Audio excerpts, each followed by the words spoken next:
Hello students, कैसे हैं आप सभी लोग। मेरा नाम वैष्णवी मिश्रा है and I am a NEET biology educator.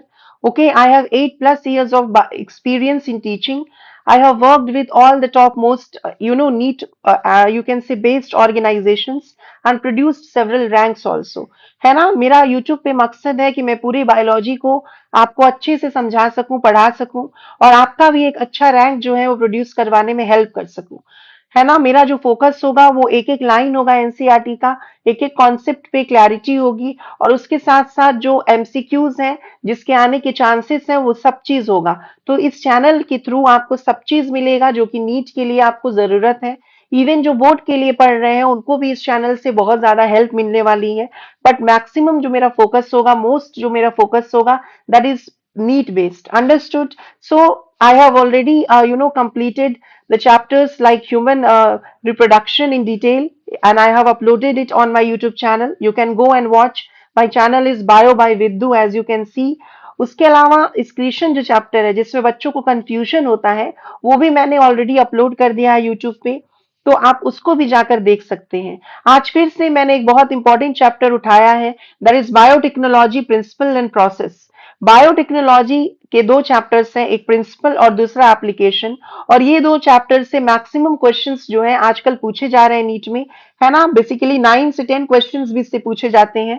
एक बार अभी 2-3 साल पहले ही 6 question biotechnology principle and process से था और 3 क्वेश्चन जो है एप्लीकेशन से था। यानी कि 90 क्वेश्चन जो कि बायोलॉजी नीट में आता है एग्जाम में, उसमें 90 में से अगर 9 क्वेश्चन बायोटेक्नोलॉजी से ही है, दैट मीन्स कि ये जो चैप्टर है वो 10% क्वेश्चन नीट में इसी चैप्टर से आ रहे हैं। है ना। तो उसी से आप अंदाजा लगा सकते हो कि how important these chapters are. तो stay tuned with my channel. Understood. और आपको अगर अच्छा लगेगा at the end of my lecture, then only you subscribe and share with your friends. Understood. चलिए स्टार्ट करते हैं हम लोग अपने वीडियो के साथ, अपने यू कैन से लेक्चर के साथ। तो the first you can say you have to understand what actually is biotechnology. Biotechnology मतलब, बायो मतलब क्या हो रहा है, लाइफ, बायोलॉजी। है ना। और टेक्नोलॉजी मतलब कि कहीं ना कहीं हम इंजीनियरिंग कर रहे हैं। यस और नो। यस। तो बायोटेक्नोलॉजी का मतलब होगा कि हम बायोलॉजी का इस्तेमाल करके, लिविंग ऑर्गेनिजम्स का इस्तेमाल करके यूजफुल चीजें बना रहे हैं। यस और नो। उसी को हम क्या बोल रहे होंगे, बायोटेक्नोलॉजी बोल रहे होंगे। बायोटेक्नोलॉजी मीन्स कि यूजिंग यू कैन से biology and implementing some certain techniques in it in order to make something which is useful for the mankind. है ना। इसमें हम लोग पढ़ेंगे कि बायोटेक्नोलॉजी के कौन कौन से प्रिंसिपल्स हैं, कैसे बायोटेक्नोलॉजी ऑपरेट होता है ना। ये बहुत ज्यादा सिंपल प्रोसेस नहीं है, ये एक, इसमें बहुत सारे स्टेप्स लगते हैं। वो सारे स्टेप्स हम लोग इसमें सीखने वाले हैं। रिस्ट्रिक्शन एंजाइम्स क्या होता है, डीएनए लाइगेज क्या होता है, जीन क्लोनिंग क्या है, जेनेटिक इंजीनियरिंग क्या है, रिकॉम्बिनेंट डीएनए टेक्नोलॉजी क्या है, ये सारे जो चीजें हैं वो हम इस चैप्टर में सीखेंगे। और इसके बाद वाला जो चैप्टर है उसमें हम ये सीखेंगे कि बायोटेक्नोलॉजी का एप्लीकेशन क्या है, कौन कौन से फील्ड में उसका इस्तेमाल किया जा रहा है ना। तो please stay tuned with us. तो चलिए यहाँ पे techniques of using live organisms और their enzymes to produce products useful to mankind. यानी बायोटेक्नोलॉजी एक ऐसा टेक्निक है जिसमें हम लोग एक लिविंग ऑर्गेनिज्म का इस्तेमाल करते हैं या तो फिर उसके एंजाइम्स का इस्तेमाल कर सकते हैं एक ऐसा प्रोडक्ट बनाने में, ऐसी सर्विसेज को क्रिएट करने में जो कि इंसानियत के लिए क्या हो, जरूरी हो, जो कि इंसान को फायदा दिला सके। है ना। उसी को हम क्या बोल रहे हैं, बायोटेक्नोलॉजी।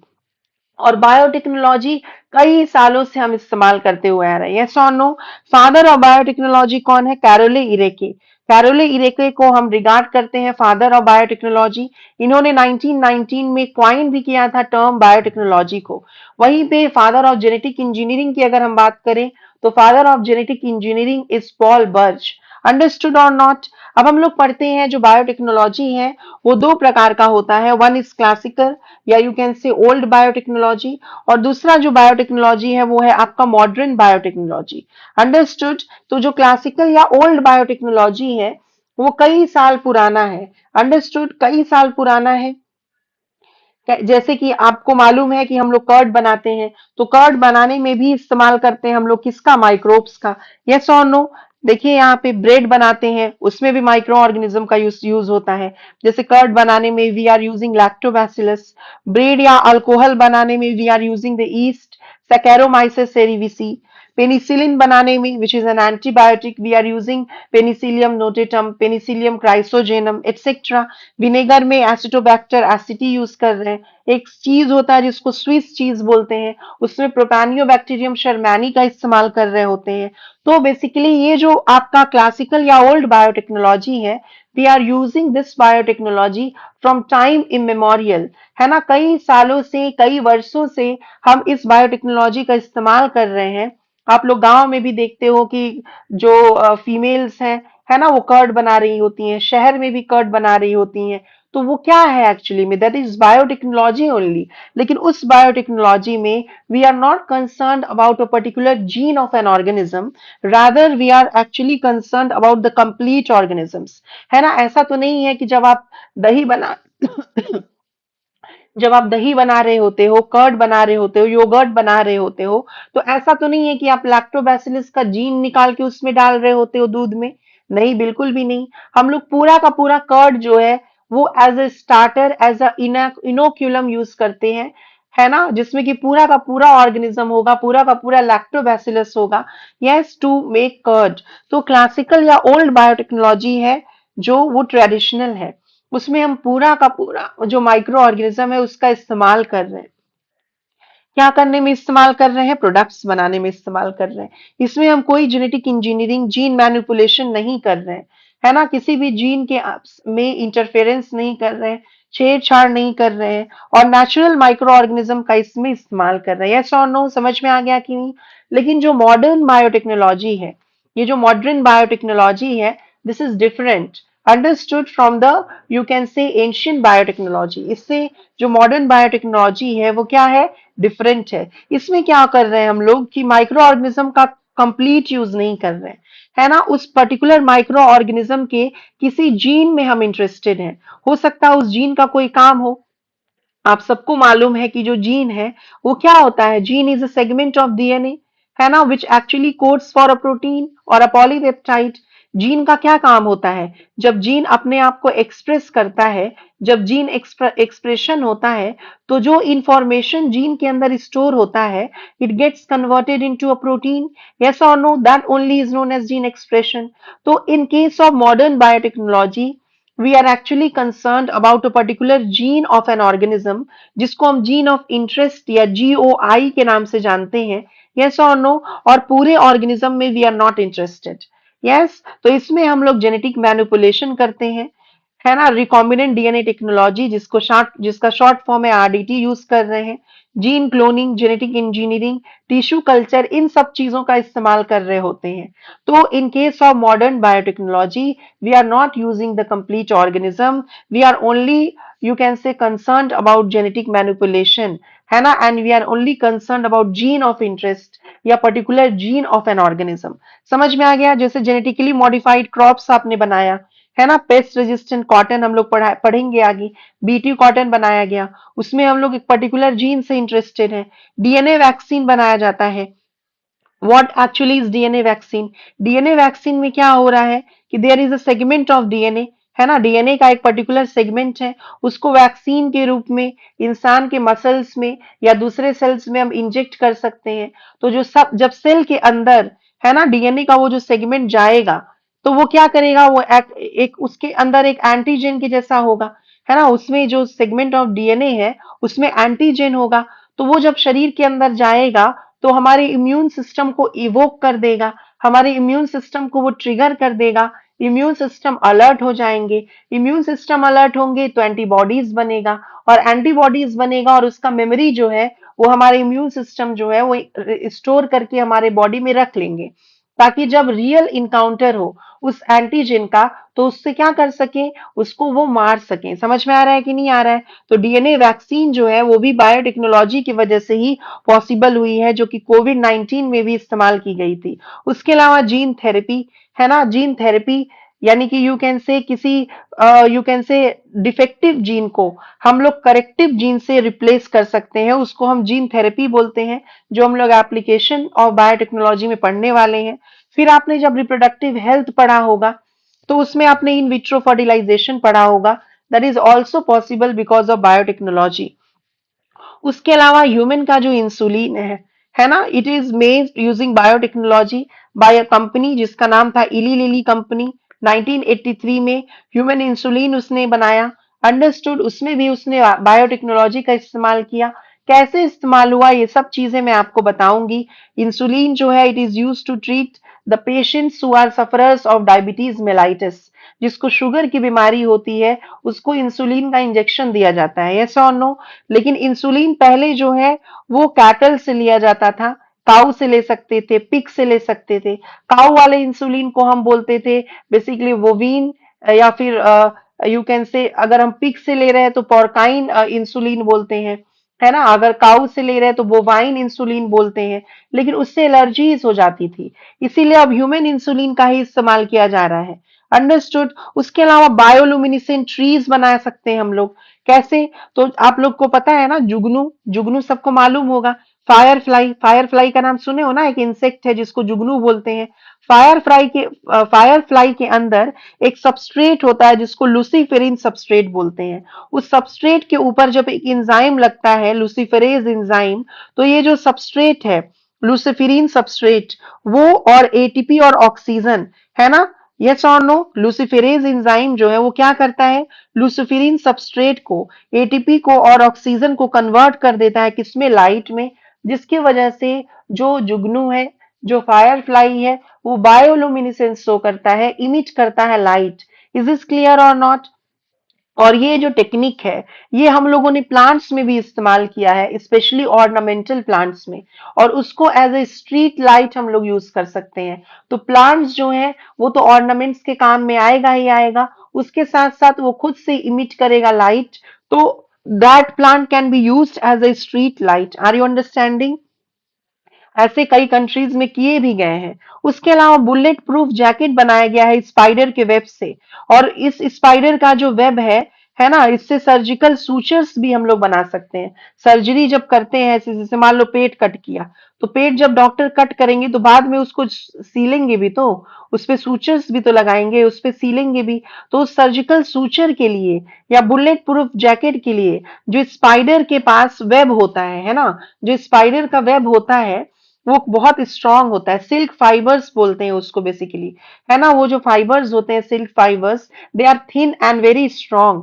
तो scientist thought to produce it on a larger scale. तो उन्होंने क्या किया, दे आइडेंटिफाइड जीन्स, है ना, जो कि वो फाइबर प्रोड्यूस कर रहा है स्पाइडर में, and they introduce that genes in the udder और the mammary gland of lactating goat, है ना। गोट के, जो गोट है लैक्टेटिंग गोट, उसके अडर में, उसके मेमरी ग्लैंड में उसको इंट्रोड्यूस कर दिया। And they isolated the silk fibres from them, they processed it and formed, you can say, bulletproof jacket which is used by the soldiers। तो सोचो ये कितना remarkable, you can say, discovery है, yes और no. तो basically invention है, not discovery we can say. तो ये बुलेट प्रूफ जैकेट जो हम लोगों ने बनाया किससे, स्पाइडर के वेब से, जिसको सर्जिकल सूचर्स में भी यूज किए जा सकते हैं, यस और नो। तो ये सब कुछ रिमार्केबल, यू कैन से, इन्वेंशंस हैं जो कि बायोटेक्नोलॉजी के थ्रू ही पॉसिबल हो पाया है। यस, इज दिस क्लियर और नॉट? समझ में आया कि नहीं आया? अब उसके अलावा जो है आपका, हम लोग एक पढ़ेंगे European federation of, you can say, biotechnology. समझ में आ रहा है कि नहीं? यूरोपियन फेडरेशन ऑफ बायोटेक्नोलॉजी जो है वो क्या बोल रहा होता है, और ये आपको याद रखना पड़ेगा बेसिकली लाइन बाय लाइन, किसमें, एनसीईआरटी के थ्रू जो लाइंस दिए हुए हैं वो आपको एग्जैक्टली exactly याद रखना पड़ेगा। Is this clear? यस और नो? तो यूरोपियन फेडरेशन ऑफ बायोटेक्नोलॉजी जो है ये एक्चुअली में जो मॉडर्न बायोटेक्नोलॉजी है और जो ट्रेडिशनल बायोटेक्नोलॉजी है उसको आपका क्या कर रहा है, बेसिकली इंटीग्रेट कर रहा है, उसको दोनों को कंबाइन कर रहा है साथ में। समझ में आ रहा है? जो ईएफबी है, that is European federation of biotechnology, ये नॉन प्रॉफिट ऑर्गेनाइजेशन है जो कि बेसिकली स्पेन में लोकेटेड है। यस और नो, ये आपको याद नहीं रखने की जरूरत है कि ये कहाँ पे लोकेटेड है, बट ठीक है, उतना आपको याद रख मतलब रख लोगे तो भी चलेगा। इसका हेड ऑफिस या सेंट्रल ऑफिस जो है वो बार्सिलोना इसमें स्पेन में है। अंडरस्टूड। तो ये जो यूरोपियन फेडरेशन ऑफ बायोटेक्नोलॉजी है, उन्होंने एक डिफिनेशन दिया बायोटेक्नोलॉजी का, जिसमें ट्रेडिशनल व्यू और मॉडर्न बायोटेक्नोलॉजी दोनों को उन्होंने इंटीग्रेट किया। और ये जो है आपको लाइन बाय लाइन याद रखना पड़ेगा, वर्ड बाय वर्ड याद रखना पड़ेगा। क्यों? क्योंकि ये एनसीईआरटी में दिया हुआ है, एनसीईआरटी के लाइंस हैं इसमें, तो आपको ये चीजें याद रखनी पड़ेगी हु बहू, जो कि एनसीईआरटी में दिया हुआ है उसी के अकॉर्डिंग।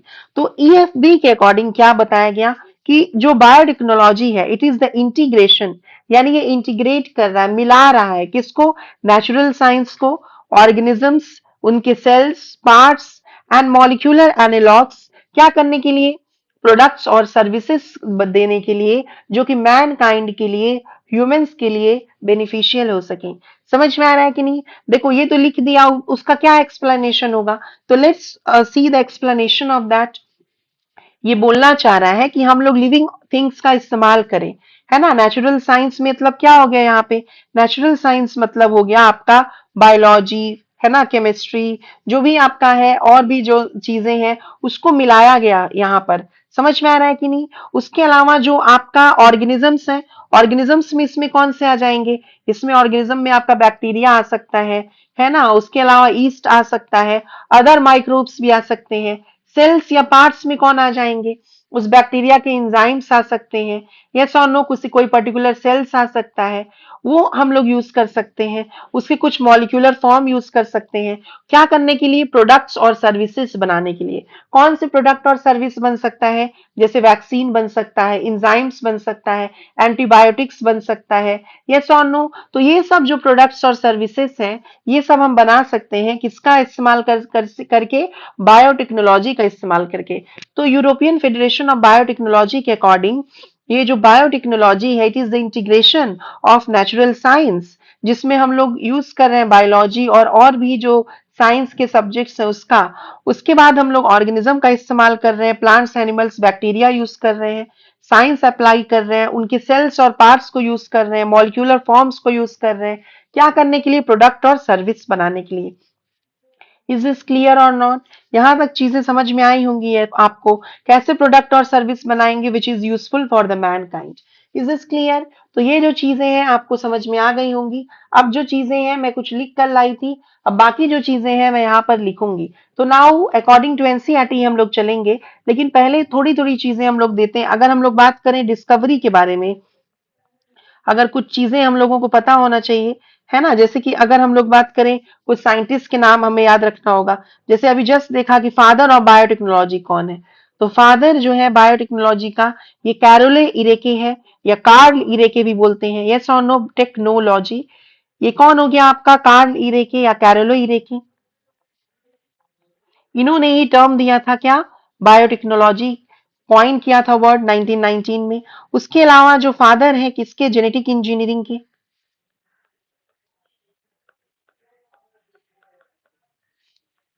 फादर जो जेनेटिक इंजीनियरिंग के हैं, जेनेटिक इंजीनियरिंग में समझाऊंगी, यानी कि जीन के अंदर हम कुछ इंजीनियरिंग कर रहे हैं, किसी प्लांट के अंदर कोई नया जीन डाल दे रहे हैं, ठीक है।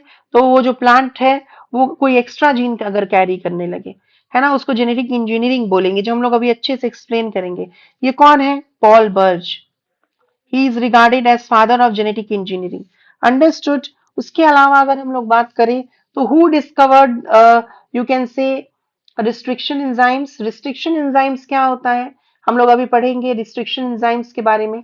तो रिस्ट्रिक्शन एंजाइम्स जो है वो एक्चुअली में देखिए, restriction enzymes, restriction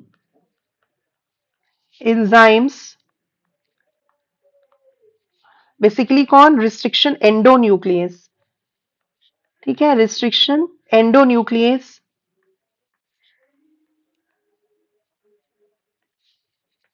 and methylase, ये कब आइसोलेट किया गया था?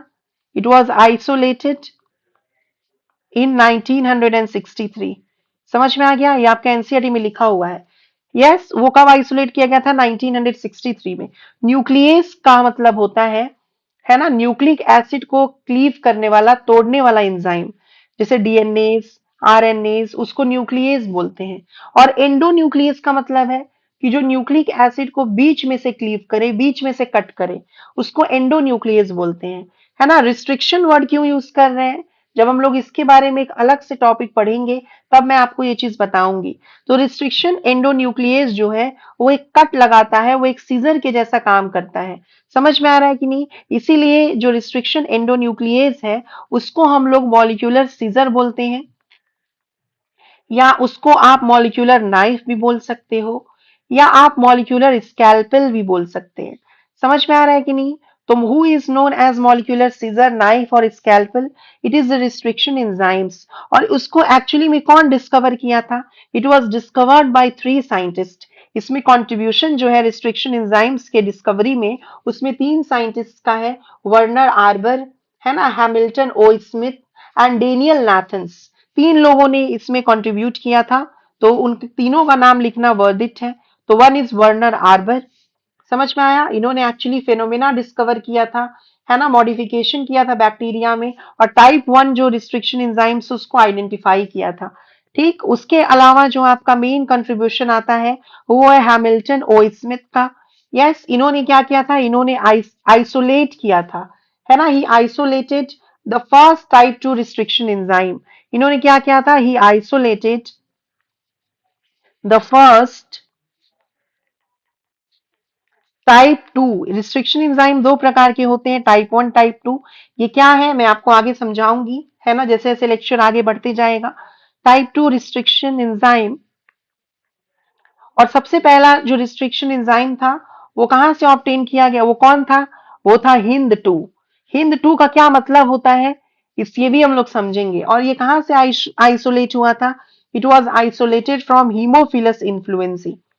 हीमोफिलस इन्फ्लुएंजी नाम के बैक्टीरिया से, है ना। हीमोफिलस इन्फ्लुएंजी क्या कॉज करता है? ह्यूमन हेल्थ और डिजीज में आपने पढ़ा होगा, निमोनिया कॉज करता है। उसके अलावा एक और साइंटिस्ट का नाम वर्दित है मेंशन करना, दैट इज डेनियल नाथन्स। समझ में आ रहा है कि नहीं? Daniel Nathans. यस, इन्होंने डिमॉन्स्ट्रेट किया था रिस्ट्रिक्शन एंजाइम्स का यूज, है ना। इन्होंने SB40 डीएनए यूज को कट किया था, फिजिकल मैपिंग किया था। यस और नो? तो इतना आपको नहीं याद रखना है, बस हाँ हेमिल्टन ओ स्मिथ के बारे में थोड़ा याद रख लेना। इज दिस क्लियर और नॉट? तो ये जो चीजें हैं आपको पता होना चाहिए। उसके अलावा अगर हम लोग बात करें बेसिकली, अगर डीएनए लाइगेज के बारे में बात करें, डीएनए लाइगेज क्या है? डीएनए लाइगेज, जैसे मान लो अगर कट लगा तो कट के बाद हम जोड़ते भी हैं, है ना, ऐड भी करते हैं, लाइगेशन करते हैं। You can say join the nicks, है ना। ये क्या करता है? ज्वाइंस द गैप, या डीएनए में जो निक्स है, निक्स मतलब गैप्स, उसको ज्वाइन करता है कौन? DNA ligase. यस और नो? आपने अगर इंजाइम्स पढ़ा होगा बायोमोलिक्यूल्स में, बायोमोलिक्यूल्स में आप इंजाइम्स पढ़ते हो ना, बायोमोलिक्यूल्स में 6 क्लासेस ऑफ इंजाइम्स आप पढ़ते हो, है ना। कौन कौन से? ऑक्सीडोरिडक्टेस, सेकेंड, अरे first class oxidoreductase, second class transferase, third class आपका हाइड्रोलेज होता है, फोर्थ लाइएज होता है, फिफ्थ आइसोमेरेज होता है, और सिक्स क्लास जो है यही होता है लाइगेज। तो लाइगेज जो है इट बिलोंग्स टू क्लास 6, है ना, class of the enzymes, class 6 से बिलोंग करता है। यस और नो? यस, इसी के अंदर रुबिस्को एंजाइम भी आता है ना। रुबिस्को का नाम सुने होंगे आप लोग, जिसको नहीं आ रहा है आप पैनिक नहीं हुई, कोई बात नहीं, है ना। रुबिस्को एक एंजाइम होता है ना, राइबुलोज बिसफॉस्फेट ऑक्सीजिनेज कार्बोक्सिलेज, अरे कार्बोक्सिलेज ऑक्सीजिनेज, है ना। यस और नो? पढ़े होंगे आप लोग। तो डीएनए लाइगेज जो है it joins the DNA nicks. Yes और नो? ये फॉस्फोडाइस्टर बॉन्ड बना के डीएनए के गैप्स को क्या करता है? ज्वाइन कर रहा होता है। तो DNA ligase was actually discovered in 1967 by certain scientist, जैसे रिचार्डसन थे, उसके बाद से हर्टविट्स थे, मार्टिन गेलर्ट थे, लेहमान थे। बट ये चीजें आपको उतनी याद रखने की जरूरत नहीं है। अंडरस्टूड? बट ये आपको पता होना चाहिए था बायोटेक्नोलॉजी का फादर कौन है, जेनेटिक इंजीनियरिंग का फादर कौन है, रिस्ट्रिक्शन एंजाइम कौन डिस्कवर किया, इतना आप लोगों को पता होना चाहिए था। इसीलिए मैंने आपको ये चीजें बताई। अब हम लोग पढ़ने वाले हैं प्रिंसिपल्स, ठीक है, किस चीज का? बायोटेक्नोलॉजी का। यस और नो? प्रिंसिपल्स ऑफ बायोटेक्नोलॉजी के बारे में we are going to discuss now. Principle का मतलब क्या हो गया कि किस आधार पे बायोटेक्नोलॉजी बेस्ड है, उसका प्रिंसिपल क्या है, कौन से रूल्स हैं जो कि बायोटेक्नोलॉजी जो है वो फॉलो करने वाला है। तो basically there are two principles of biotechnology. Biotechnology के अंदर दो प्रिंसिपल्स हैं, है ना, दो रूल्स हैं जो कि बेसिकली इसको फॉलो करने होते हैं। एक तो इसमें मेन प्रिंसिपल है that is known as genetic engineering. Yes, एक क्या है आपका, जेनेटिक इंजीनियरिंग। जेनेटिक इंजीनियरिंग या इसी को आप बोल सकते हो recombinant DNA technology, RDT. What is the full form of RDT? It is recombinant. Recombinant क्या होता है? नया कॉम्बिनेशन, है ना, डीएनए टेक्नोलॉजी। नया कॉम्बिनेशन कैसे हुआ, क्या हुआ, सब बताया जाएगा, डोंट वरी, है ना। तो रिकॉम्बिनेंट डीएनए टेक्नोलॉजी या फिर यू कैन से genetic engineering. Is this clear और नॉट? अब इसमें क्या कर रहे हैं, जैसे मान लो, ठीक है, जैसे मान लीजिए कि ये जो है ये क्या है, ये कोई पर्टिकुलर ऑर्गेनिज्म है, ये कोई पर्टिकुलर सेल है, जैसे मान लो ये सेल है ना। ये सेल जो है इसका ये जेनेटिक मटेरियल है, ये डीएनए आरएनए हो सकता है इस सेल का। अब हम लोग इस सेल के किसी पर्टिकुलर रीजन में इंटरेस्टेड हैं, जैसे मान लीजिए यहां से लेकर यहां तक की रीजन में हम इंटरेस्टेड हैं अगर, तो जिस रीजन में हम इंटरेस्टेड हैं, इंसान जिस रीजन में इंटरेस्टेड होता है उस रीजन को हम बोलते हैं जीन ऑफ इंटरेस्ट। यस और नो? उस जीन ऑफ इंटरेस्ट में अगर आप इंसर्टेड हो तो उसको बोलेंगे हम मतलब उस रीजन को बोलेंगे जीन ऑफ इंटरेस्ट, क्योंकि हो सकता है कि ये जीन से इंसान का कुछ भला हो सके, इंसान इससे कोई प्रोडक्ट बना सके, उससे कोई पर्टिकुलर प्रोटीन बन रही हो जो कि इंसान के लिए बहुत जरूरी है, जैसे वैक्सीन, कोई एंटीबायोटिक, कोई एंजाइम। यस और नो? तो अब इस जीन ऑफ इंटरेस्ट को हम लोग कट कर लेंगे, है ना, इस जीन ऑफ इंटरेस्ट को हम कट कर लेंगे। कट किससे करेंगे? बेसिकली मॉलिक्यूलर सीजर से। मॉलिक्यूलर सीजर कौन है? Restriction endonuclease. देखो मैंने लिखा है ना आपको कि रिस्ट्रिक्शन एंडोन्यूक्लियस जो है या मॉलिक्यूलर सीजर है या नाइफ है। और मॉलिक्यूलर ग्लू कौन है?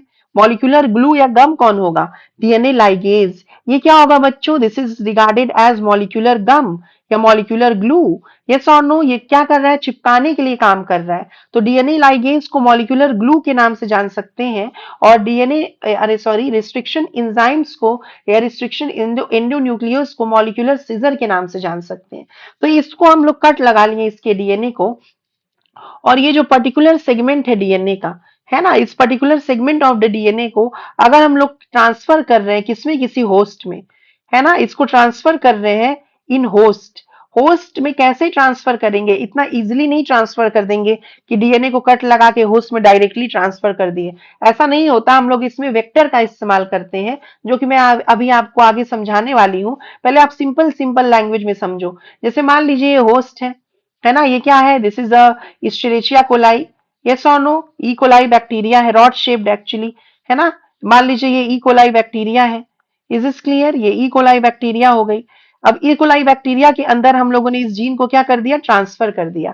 तो ई कोलाई बैक्टीरिया के अंदर पहले तो ये जीन मौजूद नहीं था ना, पहले तो ये जीन मौजूद नहीं था ना, ये जीन तो इसके लिए फॉरेन हो गई, है कि नहीं। ये जीन जो अभी आई यहाँ पर, ये ई कोलाई के लिए फॉरेन हो गई। यानी ई कोलाई के जेनेटिक मेकअप में हम मैनिपुलेशन कर रहे हैं, हम बदलाव कर रहे हैं, हम इंजीनियरिंग कर रहे हैं, और इसी को हम क्या बोल रहे हैं? Genetic engineering. समझ में आ रहा है कि नहीं? अगर हम लोग किसी होस्ट ऑर्गेनिज्म के अंदर, यस और नो, किसी एडिशनल जीन को हम लोग ऐड कर देते हैं, है ना, उसके जीन जेनेटिक मेकअप में हम बदलाव कर देते हैं, कोई एक्स्ट्रा कॉपी जीन का हम लोग डाल देते हैं। जरूरी नहीं कि हम लोग हमेशा जीन डालेंगे ही, हम जीन को सब्ट्रैक्ट भी कर सकते हैं। तो जेनेटिक इंजीनियरिंग में जीन एडिशन भी हो सकता है, जीन सब्ट्रैक्शन भी हो सकता है। समझ में आ रहा है कि नहीं? तो इस श्रेचिया कोलाई जो कि यहाँ पर हम लोगों ने एज अ होस्ट लिया हुआ है, होस्ट कुछ भी हो सकता है, ई कोलाई बैक्टीरिया हो सकता है, ईस्ट हो सकता है ना, उसके अलावा आपका प्लांट या एनिमल हो सकता है, कोई भी होस्ट के जैसा इस्तेमाल हम कर सकते हैं। बस मोस्टली जो इस्तेमाल किया जाता है होस्ट के रूप में वो ई कोलाई होता है। तो एज अ होस्ट जिसका इस्तेमाल ज्यादा हो रहा है वो ई कोलाई बैक्टीरिया है।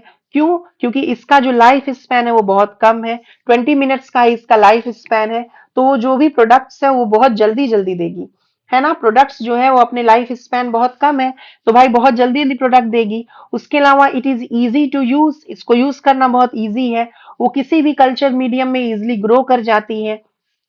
उसके साथ साथ जो ई कोलाई बैक्टीरिया होती है वो नेचुरली किसी भी एंटीबायोटिक से रेजिस्टेंट नहीं होती। समझ रहे हो कि नहीं आप? तो ई कोलाई जो है वो नेचुरली किसी भी एंटीबायोटिक से रेजिस्टेंट नहीं होती, इसीलिए इसको एंटीबायोटिक से रेजिस्टेंट करने के लिए हम लोग इसको इस्तेमाल किए कर सकते हैं। समझ में आया? फर्दर हम लोग इसको एंटीबायोटिक रेजिस्टेंट बना सकते हैं with the help of biotechnology. तो why we are using E coli, you understood? तो जेनेटिक इंजीनियरिंग क्या होगा? What is genetic engineering? Genetic engineering का मतलब होता है कि मैन्युपुलेशन। हम इसमें क्या कर रहे हैं? मैन्युपुलेशन कर रहे हैं। मैनिपुलेशन कर रहे हैं। किसका मैनिपुलेशन कर रहे हैं?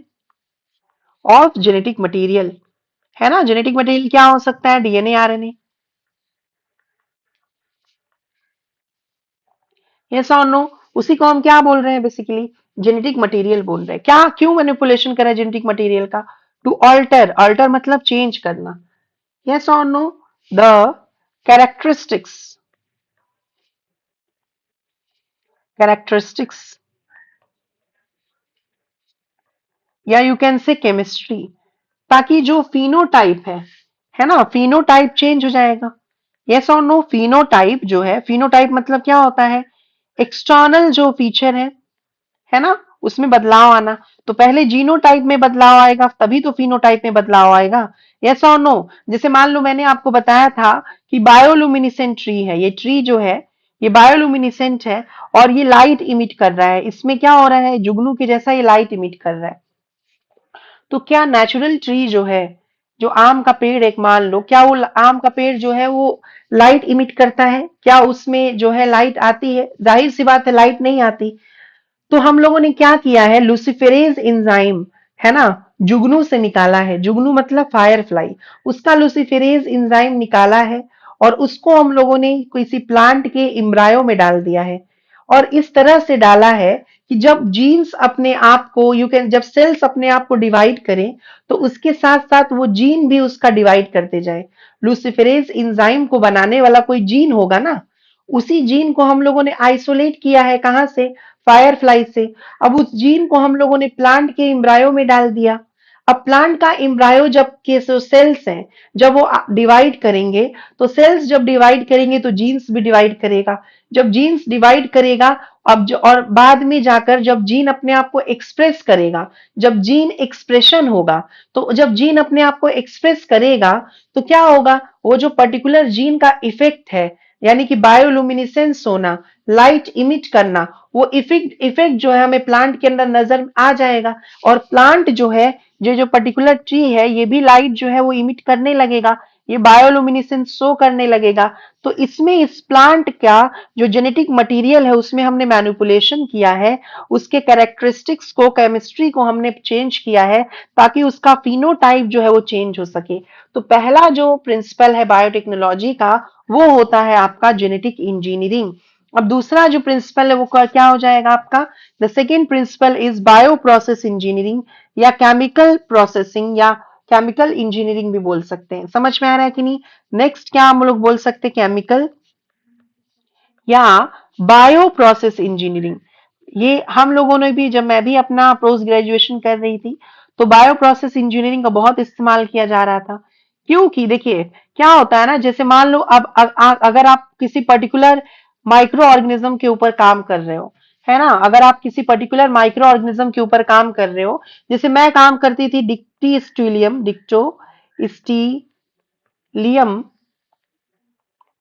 डिस्क्वाइडियम के ऊपर। ये एक स्लाइम मोल्ड है ना। मैं तुमको बस एग्जांपल दे रही हूँ।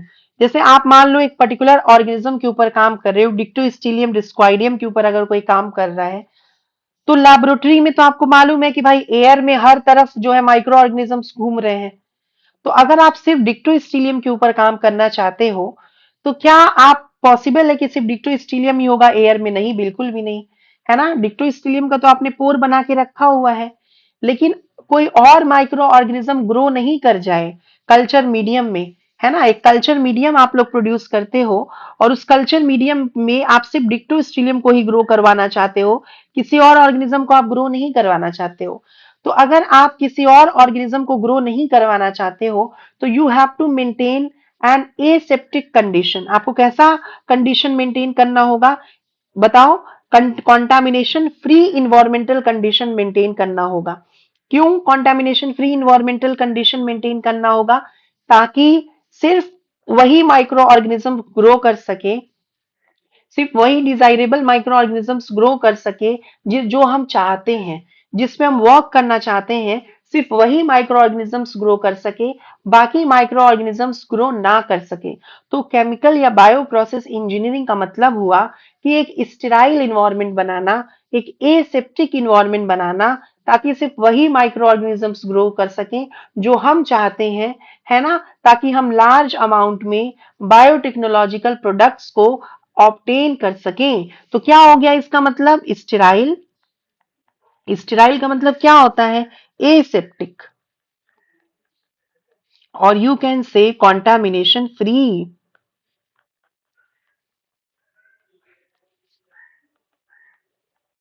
इन्वायरमेंट, कैसा इन्वायरमेंट होना चाहिए? कॉन्टामिनेशन फ्री इन्वायरमेंट होना चाहिए फॉर माइक्रोब्स, फॉर ग्रोथ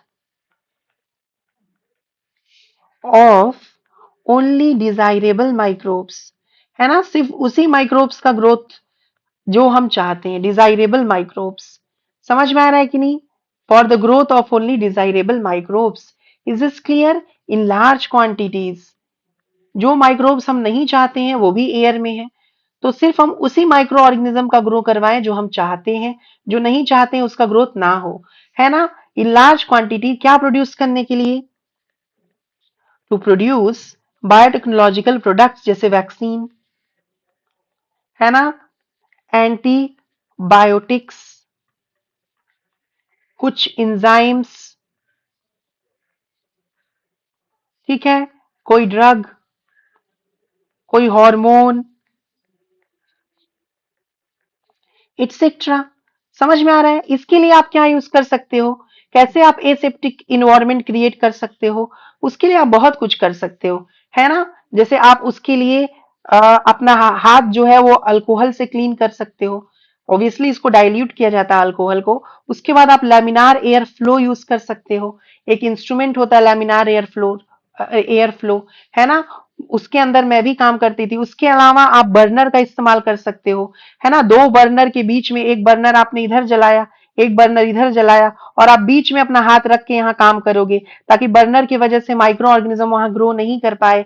उसके अलावा आप जो भी इंस्ट्रूमेंट यूज करोगे उसको एक मशीन में ऑटोक्लेव करोगे, ताकि वो कंटामिनेशन फ्री हो सके। यस और नो? तो ये सब कुछ टेक्निक्स हैं जिससे आप स्टेरलाइजेशन कर सकते हो, कंटामिनेशन फ्री इन्वायरमेंट बना सकते हो। उसके बाद से आप एंटीबायोटिक्स का इस्तेमाल भी करोगे। क्या करने में? बायो प्रोसेस इंजीनियरिंग करने में, ये इंपॉर्टेंट है।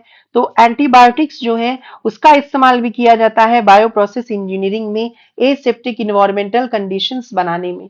Is this clear? ये चीजें समझ में आई? तो what are the two process और what are the two principle of biotechnology? दो प्रिंसिपल बायोटेक्नोलॉजी के कौन होंगे? एक आपके हो गए, आपका एक प्रिंसिपल हो गया बेसिकली, क्या चीज हो गया? एक प्रिंसिपल जेनेटिक इंजीनियरिंग, है ना, जिसमें हम लोग क्या कर रहे हैं? मैनिपुलेशन कर रहे हैं, है ना, किसके अंदर? जेनेटिक मटेरियल में ऑर्गेनिज्म के। इसी को हम बोल रहे हैं रिकॉम्बिनेंट डीएनए टेक्नोलॉजी। उसकी वजह से ऑर्गेनिज्म के फिनोटाइप में, एक्सटर्नल फीचर्स में बदलाव आएगा। और दूसरा हम कर रहे हैं केमिकल या बायो प्रोसेस इंजीनियरिंग, जिसमें हम एक एसेप्टिक इन्वायरमेंट क्रिएट कर रहे हैं, एक यू कैन से कॉन्टेमिनेशन इन्वायरमेंट क्रिएट कर रहे हैं, ताकि वही ऑर्गेनिज्म ग्रो कर सके जो हम चाहते हैं। जिन ऑर्गेनिजम्स का ग्रोथ हम नहीं चाहते हैं और वो ऑर्गेनिजम्स भी एयर में अवेलेबल हैं, उसका ग्रोथ ना हो। अंडरस्टूड? उसके लिए हम alcohol, antibiotics, laminar air flow, burner, autoclave, इन सब का इस्तेमाल कर सकते हैं। इज दिस क्लियर और नॉट? अब देखिए, कुछ चीजें आपकी एनसीईआरटी लिख रही है ना, उसके बारे में भी हम समझेंगे कि देखो कैसे सेक्सुअल रिप्रोडक्शन बेटर है ए सेक्सुअल रिप्रोडक्शन से, और कुछ चीजें एनसीईआरटी जो है वो समझाना चाह रही है। तो लेट्स अंडरस्टैंड दैट ऑल्सो। फिर हम लोग एनसीईआरटी रीड भी करने वाले हैं, है ना। आप कहीं भी, आप डरना नहीं है, आप सही जगह पर हो, है ना, और आपको कहीं से भी कुछ भी इससे बाहर नहीं पूछा जाएगा। तो लेट्स टॉक अबाउट दिस। तो हो, ये क्या हुआ? One second.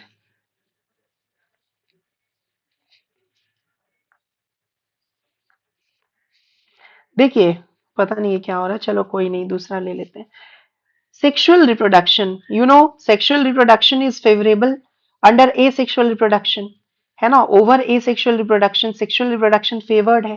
क्यों भाई? क्योंकि सेक्सुअल रिप्रोडक्शन में नया कॉम्बिनेशन बनता है ना। रिकॉम्बिनेशन किस में होता है? नया कॉम्बिनेशन किस में बन रहा होता है? सेक्सुअल रिप्रोडक्शन में नया कॉम्बिनेशन बनता है, रिकॉम्बिनेशन अकर्स।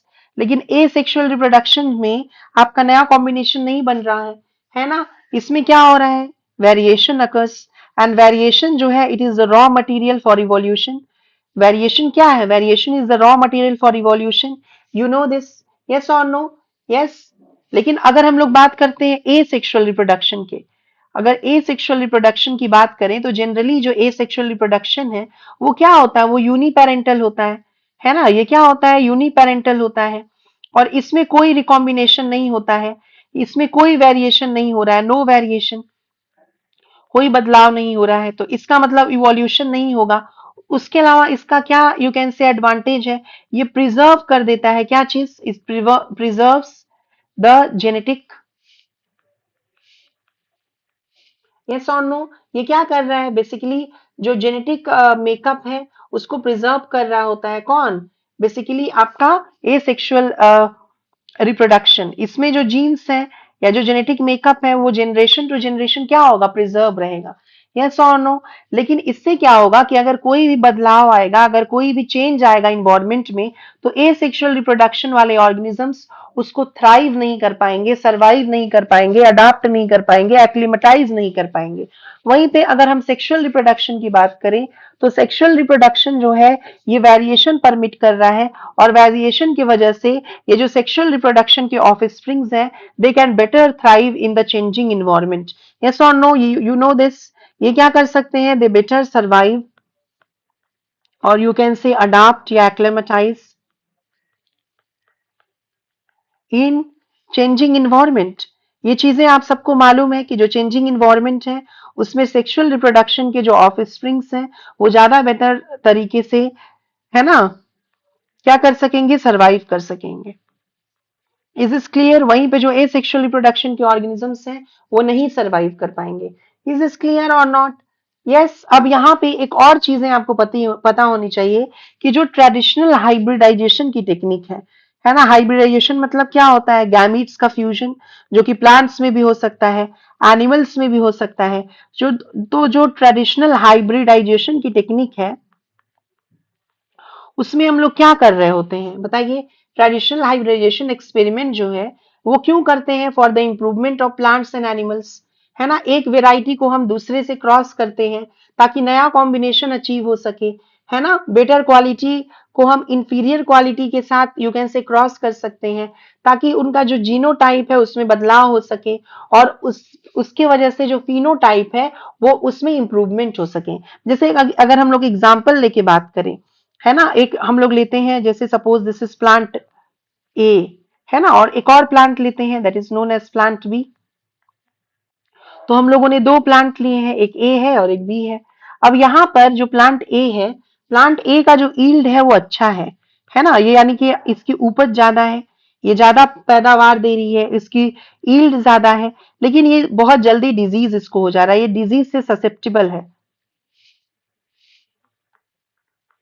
इसको बहुत जल्दी बीमारी हो जा रही है। वहीं पे जो प्लांट बी है, प्लांट बी जो है वो वाइल्ड टाइप है, इसकी उपज ज्यादा नहीं है ना। ये क्या है? ये लो ईल्ड का है, ठीक है, यानी कि इसका क्या है? इसका लो ईल्ड लेकिन वाइल्ड होने की वजह से ये क्या है? डिजीज रेजिस्टेंट है ना। जो डिजीज है इसमें जल्दी नहीं हो रही है ना। इसमें क्या हो रही है? डिजीज रेजिस्टेंट है, इसमें बीमारियां जो है वो जल्दी नहीं पकड़ रही है, बीमारी इसको जल्दी नहीं हो रही है। अब इन दोनों को अगर हम लोग क्रॉस कराते हैं, इन दोनों का हम लोग हाइब्रिड कराते हैं, और हम लोगों को अगर ऐसी यू कैन से ऑफ स्प्रिंग मिलती है, ऐसी पैदावार मिलती है, ऐसे बच्चे मिलते हैं जो कि ज्यादा ईल्ड दे, है ना, जो कि ज्यादा ईल्ड दे और वो डिजीज से भी रेजिस्टेंट हो जाए। यस और नो? क्या हो? डिजीज से भी रेजिस्टेंट हो जाए।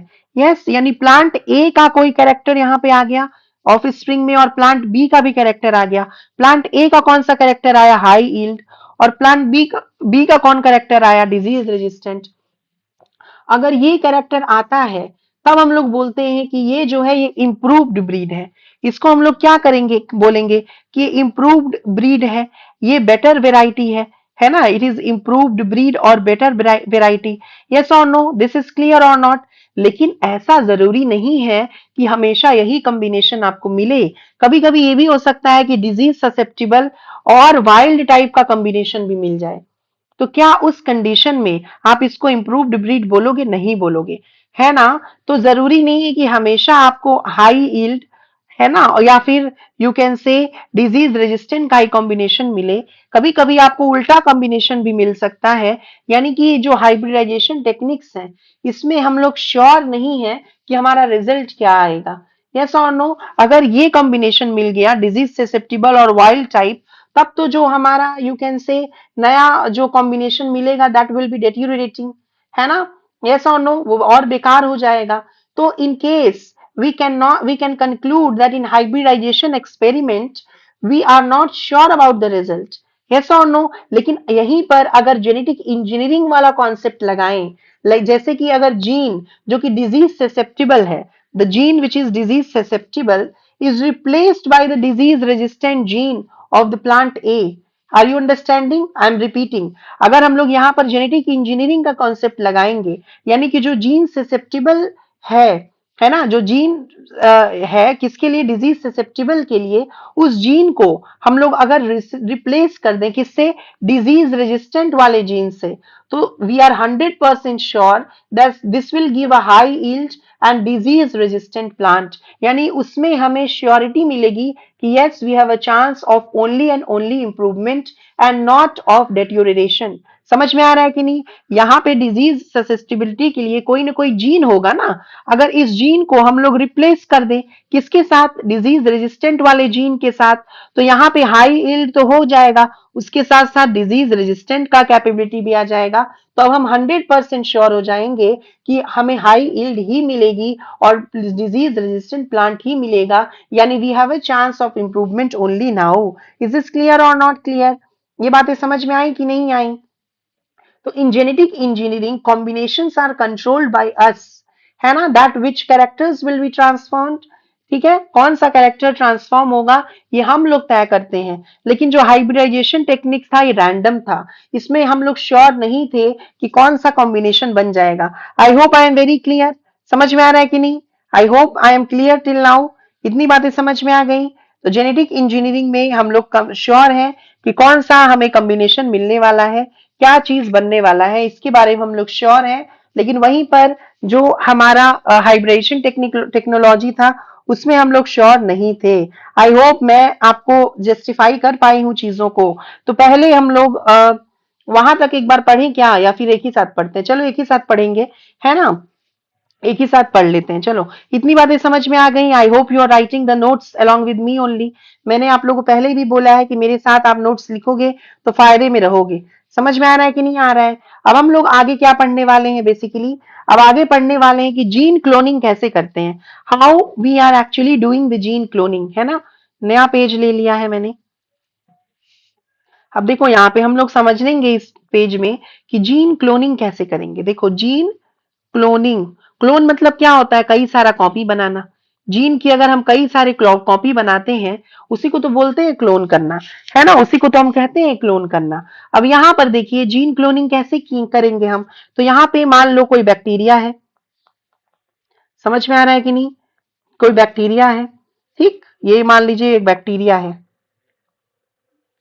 अब इस बैक्टीरिया में क्या है? ये उसका जेनेटिक मटेरियल हो गया, इस बैक्टीरिया का जेनेटिक मटेरियल हो गया। अब इसी बैक्टीरिया में एक और चीज प्रेजेंट होता है जिसको हम बोलते हैं प्लाज्मिड, है ना। जिसको नहीं मालूम है प्लाज्मिड, आप लोगों ने सेल में जरूर पढ़ा होगा प्लाज्मिड क्या होता है। ये बैक्टीरिया में, सम बैक्टीरिया में और ईस्ट में प्रेजेंट होता है। ये क्या है? This is known as plasmid. Plasmid क्या होता है पहले मैं थोड़ा आपको ये भी समझा दूं। यहां पर मैं लिख देती हूँ प्लाज्मिड के बारे में। प्लाज्मिड जो होता है ये एक्स्ट्रा क्रोमोसोमल डीएनए होता है। देखिए आप यहां पर देखो ये क्रोमोसोम के साथ थोड़ी ना एसोसिएटेड है। ये क्या? ये मेन क्रोमोसोम है बैक्टीरिया का। This is the main chromosome of the bacteria and this is the extra chromosome that is known as plasmid. Plasmid क्या है? ये जो है it is extra chromosomal DNA यानी एक्स्ट्रा क्रोमोसोम है ये, यानी क्रोमोसोम के बाहर है और ये खुद से रेप्लिकेट कर सकता है। इट इज सेल्फ रेप्लिकेटिंग और यू कैन से ऑटोनोमसली रेप्लिकेटिंग। ये सेल्फ रेप्लिकेटिंग है या ऑटोनोमसली रेप्लिकेटिंग है, समझ में आ रहा है कि नहीं? ऑटोनोमसली रेप्लिकेटिंग है, सेल्फ रेप्लिकेटिंग या ऑटोनोमसली रेप्लिकेट कर रहा होता है। उसके अलावा ये डबल स्ट्रैंडेड है। कैसा है ये? डबल स्ट्रैंडेड है, सिंगल स्ट्रैंडेड नहीं है और ये लीनियर नहीं है, सर्कुलर है। आप देख सकते हो ना, ये कैसा है? ये सर्कुलर है। ये कहाँ पाया जाता है? It is found in some bacteria and some yeast. It is found in prokaryotes. Prokaryotes में कौन आएंगे? बैक्टीरिया डेफिनेटली, है ना? बैक्टीरिया। और ईस्ट, ईस्ट क्या है? यूकैरियोट है, यूनिसेलुलर यूकैरियोट है, यूनिसेलुलर प्रोटिस्टा है। कौन? ईस्ट। यस, सॉरी प्रोटिस्टा बोल दिया मैंने गलती से। यूनिसेलुलर फंगस है। कौन? Yeast. Yeast is the only unicellular fungus, है ना? तो प्लाज्मिड जो है it is found in prokaryotes and yeast. और प्लाज्मिड जो है it is used as a vector. Vector का मतलब जीन टैक्सी। जीन को मैंने आपको शुरू में अभी बताया था ना कि किसी भी जीन को हम लोग डायरेक्टली जो है वो होस्ट के अंदर नहीं डाल सकते हैं, है ना? क्यों? क्योंकि आप जीन को अगर डायरेक्टली होस्ट के अंदर डालोगे तो वो जीन अपने आप को डिवाइड नहीं करेगा, वो जीन होस्ट में जाके डिवाइड नहीं करेगा, तो कोई फायदा नहीं होगा। समझ में आ रहा है कि नहीं? तो इसीलिए हम लोग प्लाज्मिड का यूज कर रहे हैं, वेक्टर का इस्तेमाल कर रहे हैं। ठीक है, वेक्टर के इस्तेमाल करने से क्या हो रहा है? बेसिकली वेक्टर का इस्तेमाल हम लोग क्यों कर रहे हैं? ताकि ये जो वेक्टर है ना, ये प्लाज्मिड जो है इसी के माध्यम से हम लोग जीन को ले जा सकते हैं। जो जीन ऑफ इंटरेस्ट होगा, जो डिजायरेबल जीन होगा, उसको हम ले जा सकते हैं किसमें? होस्ट में। तो वेक्टर का क्या मतलब हो गया? ये जीन टैक्सी है ना? जैसे आपने पढ़ा होगा कि मॉस्क्यूटोज जो है ना, female Anopheles mosquito, it is used as a vector for malaria, है ना? मलेरिया को फैलाने का काम कर रहा है। मलेरिया को का जो पैथोजन है ना, प्लाज्मोडियम, उसको इंसान में कैरियर के रूप में ले जाने का काम कौन कर रहा होता है? मॉस्क्यूटो। उसी प्रकार से जो जीन ऑफ इंटरेस्ट है उसको ले जाने का काम कौन कर रहा होता है? प्लाज्मिड। प्लाज्मिड के अलावा और भी लोग हैं जो कि वेक्टर के जैसा यूज किए जाते हैं, जैसे कि आपके यू कैन से लैम्डा बैक्टीरियोफाज हो सकता है, उसके बाद से आपका यू कैन से कॉस्मिड हो सकता है, और भी कई सारे जो है वो एक वेक्टर के जैसे इस्तेमाल हम लोग कर सकते हैं। तो प्लाज्मिड आपको पहले समझ में आया? यस और नो? प्लाज्मिड के बारे में आपको चीजें समझ में आई होंगी। यस, तो बैक्टीरिया जो है, यस, एक तरफ बैक्टीरिया है, उसके हम लोग प्लाज्मिड को बेसिकली क्या करेंगे बताओ? उसके प्लाज्मिड को हम लोग क्या करेंगे? आइसोलेट करेंगे। इज दिस क्लियर और नॉट? उसके प्लाज्मिड को हम लोग क्या करेंगे? आइसोलेट करेंगे। ठीक है, अब उसके बाद से क्या किया हम लोगों ने? प्लाज्मिड को आइसोलेट करने के बाद हम लोगों ने क्या किया? देखिए, अब दूसरे तरफ हम लोग और क्या ले सकते हैं यहाँ पे? जैसे मान लो ये रहा पेन, ये मान लीजिए दिस इज द एक जीन है जो कि एंटीबायोटिक से रेजिस्टेंट है ना? क्या नॉर्मल इकोलाई एंटीबायोटिक से रेजिस्टेंट होता है? नहीं होता है, याद रखना है। नॉर्मल इकोलाई जो है this is not antibiotic resistant. ठीक है, ये जो है ये क्या है? एक डीएनए है, कोई डीएनए है। अब इस डीएनए का एक सेगमेंट है, जैसे मान लो इस डीएनए में एक सेगमेंट है जो एंटीबायोटिक से रेजिस्टेंट है, जैसे मान लीजिए ये वाला सेगमेंट। ये जी जो डीएनए का सेगमेंट है ये क्या है? This is antibiotic resistant. ये जो पर्टिकुलर सेगमेंट है ये एंटीबायोटिक से क्या है? रेजिस्टेंट है। तो इसको हम बोल देंगे एंटीबायोटिक रेजिस्टेंट जीन, और इसी जीन में हम इंटरेस्टेड हैं, यही हमारे लिए डिजायरेबल जीन है, तो इसको आप जीन ऑफ इंटरेस्ट बोल सकते हैं, जीओआई। यस और नो? यस और नो? तो एक तरफ हम लोग इससे हम लोग क्या करेंगे? इस बैक्टीरिया से हम लोग प्लाज्मिड को निकाल देंगे। ठीक है, इस बैक्टीरिया से हम लोग पहले प्लाज्मिड निकाल लेंगे। देखिए, प्लाज्मिड निकाल लिए। कैसे निकालेंगे? इतना आसान नहीं है, हम लोग पढ़ेंगे आगे। और इससे इस वाले डीएनए से हम लोगों ने इसका जो आप यू कैन से एंटीबायोटिक रेजिस्टेंट जीन है उसको भी हम लोगों ने निकाल लिया, है ना? ये मान लो this is the antibiotic resistant gene, उस जीन को भी हम लोगों ने निकाल लिया, जिसको हम बोल सकते हैं जीन ऑफ इंटरेस्ट। यस और नो? इन दोनों को निकाल लिया। अब क्या करेंगे ना, इन दोनों के अंदर पहले कट लगाएंगे। इन दोनों के अंदर हम लोग कट लगाएंगे। तो जैसे मान लो ये आपका क्या है? देखिए, ये जो है आपका दिस वाज द प्लाज्मिड, है ना? एक सेकेंड, ये प्लाज्मिड है। है ना। ये जो डीएनए है देखो यहाँ पे, ये जो डीएनए है इसमें हम लोगों ने इस पर्टिकुलर जगह पर कट लगा के इसको काटा, और प्लाज्मिड में भी एक पर्टिकुलर जगह पे कट लगा के आप काटो। तो अब डीएनए में अगर आप पर्टिकुलर कट लगाकर जब काटोगे तो आप कट लगाने के लिए क्या यूज करोगे बताओ? कट लगाने के लिए सीजर यूज करोगे। कौन है scissor? Restriction enzyme, restriction endonuclease is use as a scissor. और अगर आप इसमें एक पर्टिकुलर रिस्ट्रिक्शन एंजाइम यूज कर रहे हो, उस रिस्ट्रिक्शन एंजाइम का नाम मान लो इको आर1 है। रिस्ट्रिक्शन एंजाइम कौन कौन से हैं वो मैं आपको आगे पढ़ाने वाली हूँ। तो सेम रिस्ट्रिक्शन एंजाइम से आपको यहाँ पे भी कट लगाना पड़ेगा। अगर आपने इसको इको आर1 से कट किया था, इस वाले को इको आर1 से अगर आपने कट किया था, तो अगर आप इस डीएनए को इको आर1 से कट करोगे तो प्लाज्मिड को भी आपको इको आर1 से ही कट करना पड़ेगा। रिस्ट्रिक्शन एंजाइम इको आर1 का भी इस्तेमाल करना पड़ेगा। समझ में आ रहा है कि नहीं? यस और नो? यानी same restriction enzyme is used to cut the plasmid as well as the DNA. Foreign DNA और प्लाज्मिड को हम लोग सेम रिस्ट्रिक्शन एंजाइम से कट करेंगे। क्यों? आगे हमको मैं आपको ये चीज समझाऊंगी। अब यहाँ पे कट लग गया है ना, कट लगा तो जीन ऑफ इंटरेस्ट देखो हम लोग आइसोलेट कर लिए कट लगाने से। और कट लगाने से जैसे मान लीजिए यहाँ पे पर्टिकुलर जगह पे कट लग गया, कहाँ पे? वेक्टर में। समझ में आया? वेक्टर कौन है? प्लाज्मिड। और यहां पर हम लोगों ने डीएनए लाइगेज एंजाइम की मदद से जीन ऑफ इंटरेस्ट को यहाँ पे जोड़ दिया। ये क्या है? यहाँ पे जीन ऑफ इंटरेस्ट है। किस चीज का जीन ऑफ इंटरेस्ट है? ये एंटीबायोटिक रेजिस्टेंट जीन का जीन ऑफ इंटरेस्ट है। समझ में आ रहा है कि नहीं? क्या बोला मैंने आपको? फिर से समझो। ये बैक्टीरिया लिया, बैक्टीरिया के प्लाज्मिड को आइसोलेट किया, कोई फॉरेन डीएनए लिया, उस फॉरेन डीएनए की कोई पर्टिकुलर सेगमेंट को हमने आइसोलेट किया, जो सेगमेंट एंटीबायोटिक से रेजिस्टेंट था। अब ये क्या किया हम लोगों ने? इस पर्टिकुलर यू कैन से डीएनए को हम लोगों ने रिस्ट्रिक्शन एंजाइम से कट किया, तभी तो आइसोलेट होगा, है ना, ये जीन ऑफ इंटरेस्ट। और ये जो प्लाज्मिड है इसको भी हम लोगों ने कट किया, और फिर जीन ऑफ इंटरेस्ट को और प्लाज्मिड को हम लोगों ने आपस में जोड़ दिया। जोड़ा किससे? ऐड किससे किया? कौन सा एंजाइम यूज किया फॉर एडिशन? एडिशन के लिए कौन सा एंजाइम यूज कर रहे हो? डीएनए लाइगेज, जिसको मॉलिक्यूलर सीजर, अरे सॉरी, मॉलिक्यूलर ग्लू बोल रहे हैं, मॉलिक्यूलर गम या मॉलिक्यूलर ग्लू बोल रहे हैं। और ये जो आपका नया कॉम्बिनेशन बना, आप देखो इसमें नया कॉम्बिनेशन है ना, ये जो बना इसमें नया कॉम्बिनेशन है। कैसे?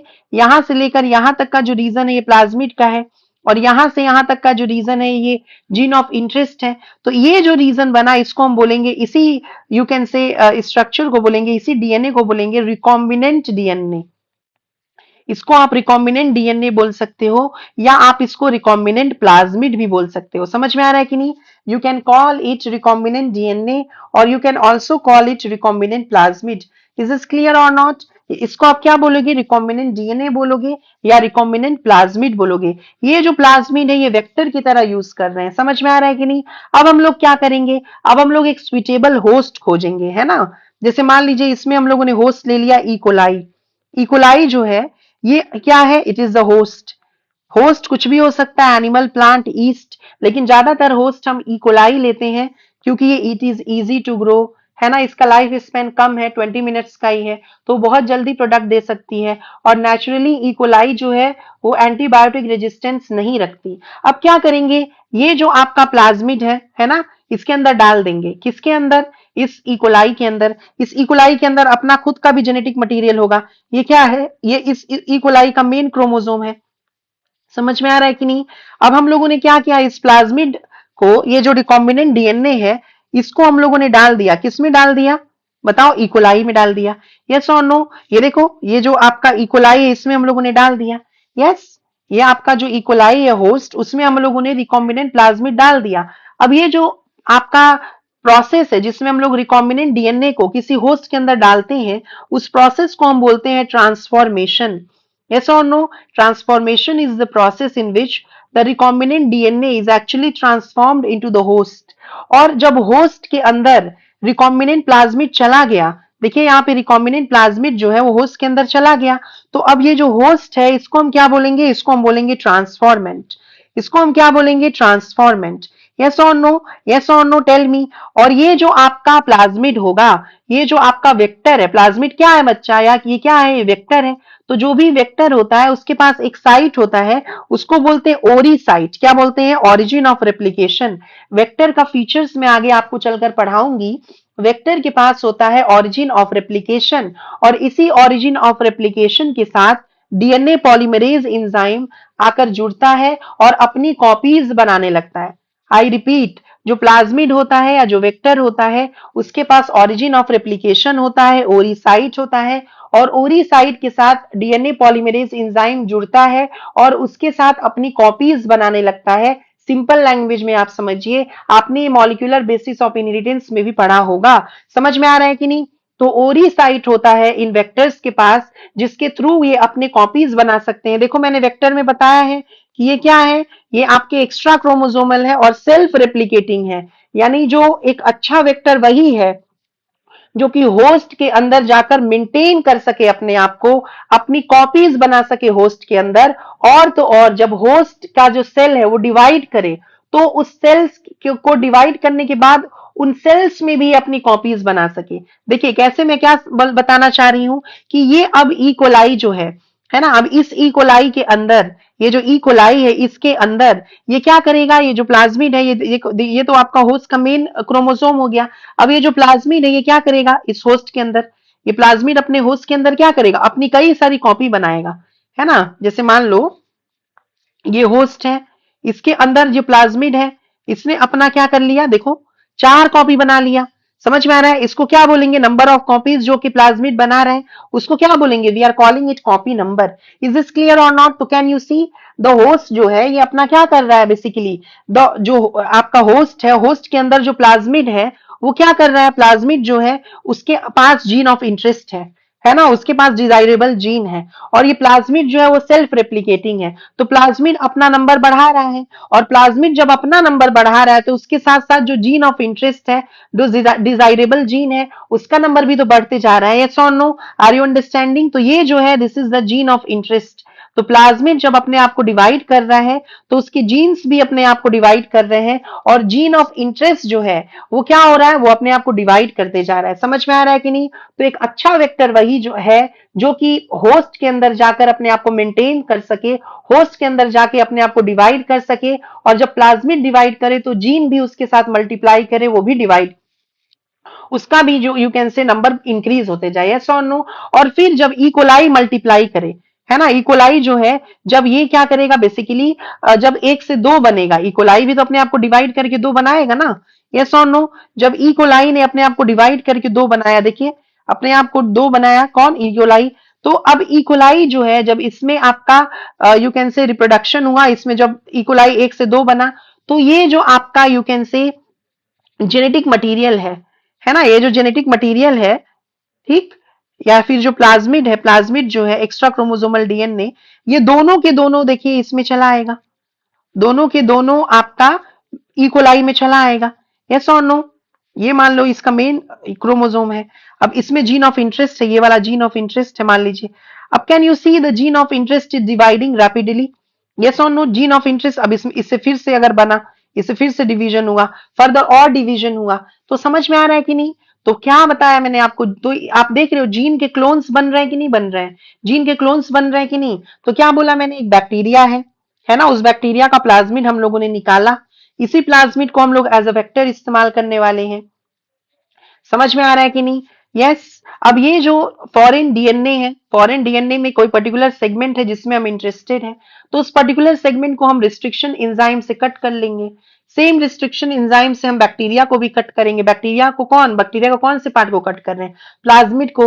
तो प्लाज्मिड को और फॉरेन डीएनए को हम लोग सेम रिस्ट्रिक्शन एंजाइम से कट करेंगे। मैंने यहाँ पे इको R1 नाम का रिस्ट्रिक्शन एंजाइम लिया है। अब उसके बाद से कट लगाने के बाद हम लोग लाइगेज एंजाइम से, जिसको मॉलिक्यूलर ग्लू बोलते हैं, उससे इसको जोड़ देंगे।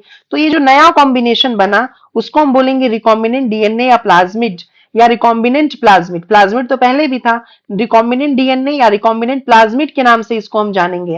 अब क्या करेंगे, हम लोग कोई सुटेबल होस्ट खोजेंगे। यहाँ पे हम लोगों ने होस्ट सर्च किया है इकोलाई। अब ये जो आपका रिकॉम्बिनेंट प्लाज्मिड है उसको हम होस्ट के अंदर ट्रांसफॉर्म कर देंगे, उस प्रोसेस को ट्रांसफॉर्मेशन बोलते हैं।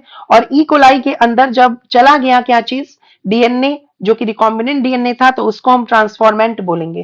कैसा ट्रांसफॉर्मेंट, रिकॉम्बिनेंट ट्रांसफॉर्मेंट। समझ में आ रहा है? पूरा नाम इसका क्या हो सकता है, इसको हम बोल सकते हैं रिकॉम्बिनेंट ट्रांसफॉर्मेंट। यस और नो? अगर चला गया है तो रिकॉम्बिनेंट डीएनए अगर चला गया तो रिकॉम्बिनेंट ट्रांसफॉर्मेंट।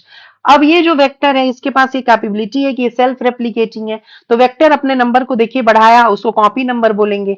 वेक्टर के पास एक साइट होता है जिसको ऑरिजिन ऑफ रेप्लिकेशन बोलते हैं, उसकी वजह से डीएनए पॉलीमरेज वहां आकर चिपकता है और अपने नंबर को इंक्रीज करता है। जब वेक्टर अपने नंबर को बढ़ाता है तो उसके साथ जो जीन चिपकी हुई है उसका नंबर भी बढ़ते रहता है। उसके बाद जब इकोलाई डिवाइड करेगा तो जो जीन्स उसके अंदर है और जो वेक्टर उसके अंदर है प्लाज्मिड, और उसमें जो जीन्स है वो भी अपने आप को डिवाइड करेगा, तो देखते ही देखते जो जीन्स है उसके नंबर क्या होने लगे, बेसिकली बढ़ते गए। यस और नो, समझ में आ रहा है कि नहीं? इज दिस क्लियर और नॉट? तो बाद में हम लोग क्या कर सकते हैं, वो जीन हम लोग एक्सट्रैक्ट कर सकते हैं। जीन हम लोग क्या कर सकते हैं, उससे एक्सट्रैक्ट कर सकते हैं। या तो आप जीन एक्सट्रैक्शन कर ले या फिर जीन एक्सप्रेशन होगा।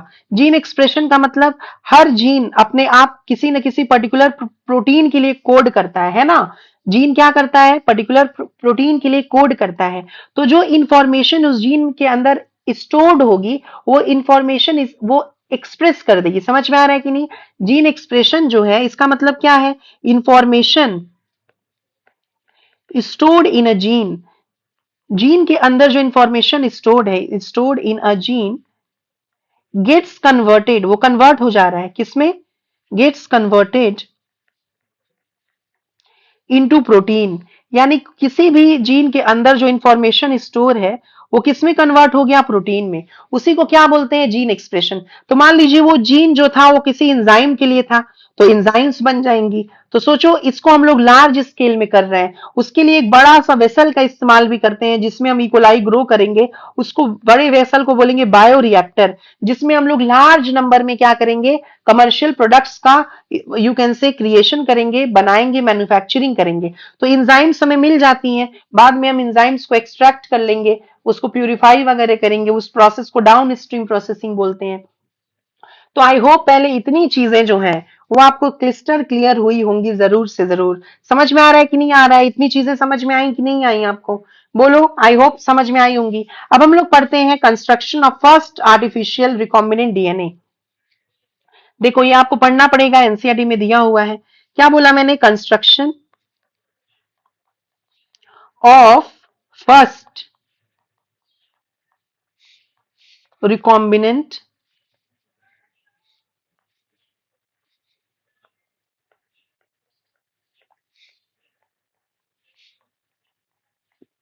DNA molecule.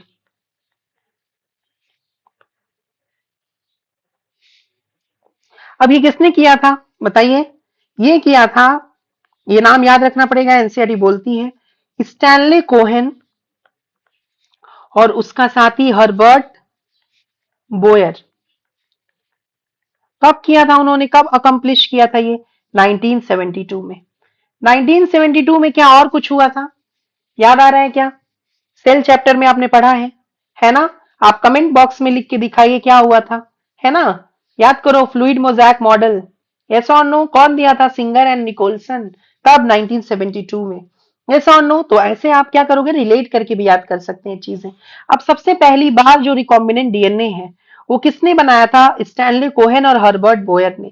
उन लोगों ने क्या किया था, एक बैक्टीरिया लिया था, है ना, एक बैक्टीरिया लिया था which is similar to E coli bacteria, जिसका क्या नाम था, सैल्मोनेला टाइफीम्यूरियम, जो क्या कॉज कर रहा होता है, टाइफॉइड, है ना। उन्होंने क्या किया था, सैल्मोनेला टाइफीम्यूरियम नाम का बैक्टीरिया लिया था, जो कि क्या कॉज कर रहा होता है, दिस, वो क्या कॉज कर रहा होता है बताओ, टाइफॉइड कॉज कर रहा था। यस और नो, इज दिस क्लियर और नॉट? क्या कॉज कर रहा होता है वो, टाइफॉइड कॉज कर रहा होता है। अब इसमें क्या होगा, उसका खुद का मेन क्रोमोसोम होगा, मेन क्रोमोसोम। और यहां पर अच्छा, टाइफॉइड का टेस्ट क्या होता है, कोई कमेंट बॉक्स में लिख के बताओ, है ना, टाइफॉइड का टेस्ट क्या होता है। ये ऑब्वियसली इस चैप्टर का नहीं है बट लिख के बताओ। अब यहाँ पे उससे उन्होंने, यहाँ पे प्लाज्मिड था, ठीक है, यहाँ पे प्लाज्मिड था, ठीक। प्लाज्मिड क्या होता है, basically extra chromosomal you can से डीएनए। ये जो है ये नेटिव प्लाज्मिड था, किसमें, सैल्मोनेला टाइफीम्यूरियम का ये नेटिव प्लाज्मिड है। एक्चुअली में इसको हम लोग बेसिकली आर फैक्टर प्लाज्मिड बोलते हैं, ठीक है, इसको क्या बोल रहे थे, आर फैक्टर प्लाज्मिड। लेकिन ये एनसीईआरटी नहीं लिख रहा है, एनसीईआरटी सिर्फ नेटिव प्लाज्मिड लिख रहा है। तो आप नेटिव प्लाज्मिड भी याद रखोगे, चल जाएगा, कोई इश्यू नहीं है। समझ में आ रहा है कि नहीं? यस और नो? Is this clear? है ना? तो ये जो आपका बेसिकली प्लाज्मिड है, ठीक, ये आपका आर फैक्टर प्लाज्मिड है जो कि सैल्मोनेला टाइफीम्यूरियम से बेसिकली डिराइव हुआ था। अब उसके बाद से क्या हो रहा है बेसिकली, ये आपने आप ये इन लोगों ने सैल्मोनेला टाइफीम्यूरियम लिया, उसके अलावा और क्या किया देखिए, दूसरी तरफ क्या हुआ आपका कि यहाँ पे एक इन्होंने जीन का इस्तेमाल किया। रुको मैं पेन थोड़ा मोटा यहाँ पे ले लेते हैं। देखिए, ये मान लो, एक सेकेंड, ये मान लीजिए, ये क्या है, ये कोई डीएनए है, ये कोई क्या है, डीएनए है। अब इस डीएनए के किसी पर्टिकुलर रीजन में हम इंटरेस्टेड हैं। जैसे मान लो यहां से यहां तक का जो रीजन है, ये रीजन जो है वो एंटीबायोटिक रेजिस्टेंट जीन के लिए है।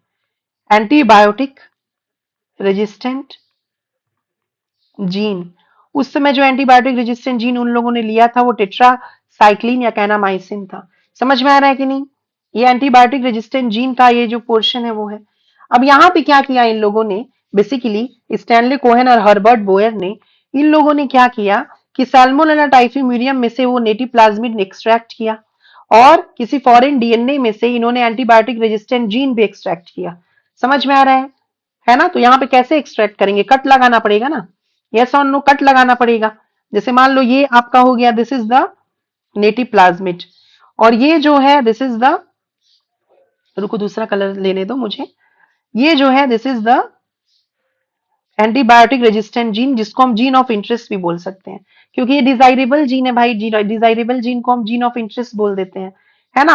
अब इसको इन्होंने कैसे लिया होगा भाई, क्या यूज किया होगा, रिस्ट्रिक्शन एंजाइम यूज किया होगा, है ना? तो इसमें से इन्होंने प्लाज्मिड निकाल लिया, इसमें से इन्होंने ऐसे यू कैन से एंटीबायोटिक रेजिस्टेंट जीन निकाल लिया, और उसके बाद एक कल्चर में मीडियम में लेकर यहाँ पर क्या किया बेसिकली, है ना, कल्चर में ही एक्चुअली इन्होंने रिस्ट्रिक्ट इसको सैल्मोनेला टाइफीम्यूरियम के प्लाज्मिड को और फॉरेन जीन को रखा था ताकि वहां पे कट लग सके, ठीक है। अब कल्चर में ही और क्या हुआ, कल्चर में ही क्या हुआ कि ये लोग जो हैं आपस में चिपक गए। कौन कौन लोग आपस में चिपक गए भाई, ये जो है आपका क्या है, दिस इज द प्लाज्मिड, है ना, ये क्या है, ओहो वन सेकेंड, ये देखिए प्लाज्मिड है, ठीक है। अब यहाँ पे क्या हो रहा है,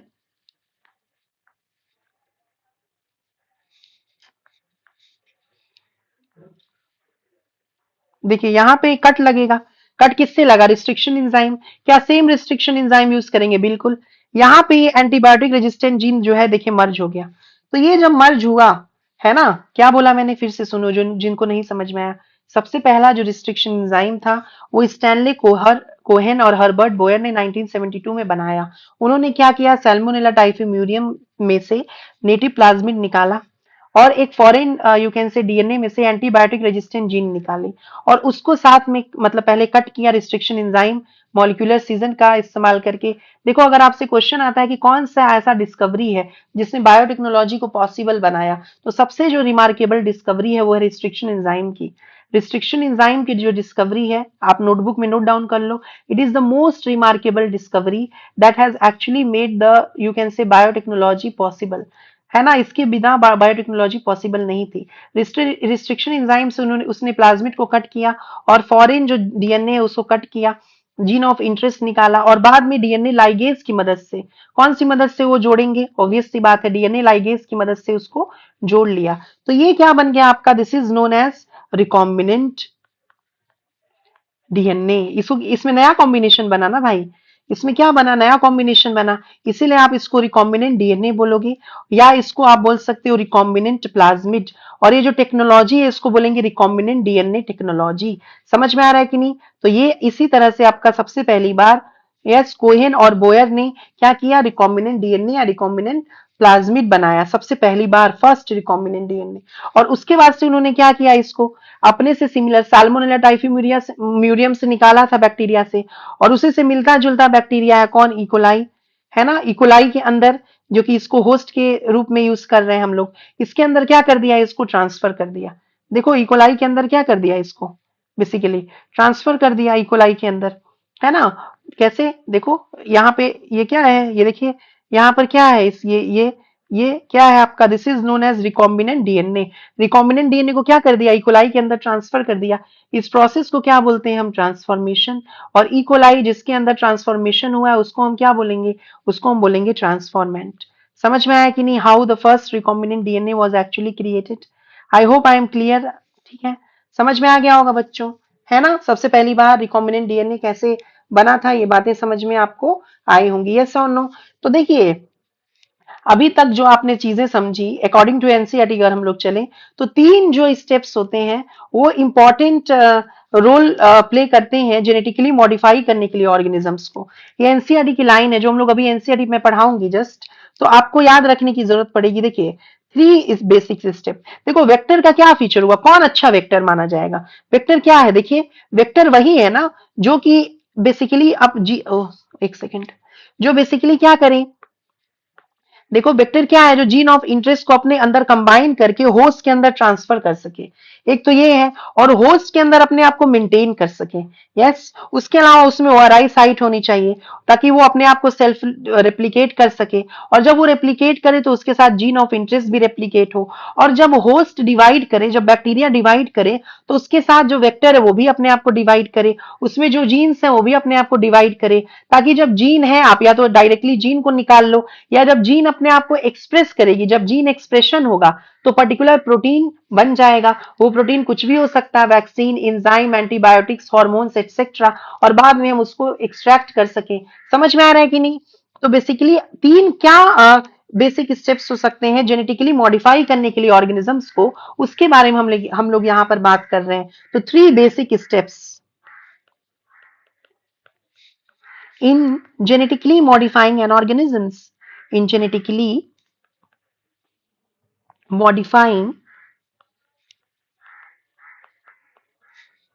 an organism। कौन से तीन बेसिक स्टेप्स हैं जिसकी वजह से हम जेनेटिकली ऑर्गेनिजम्स को मॉडिफाई कर सकते हैं।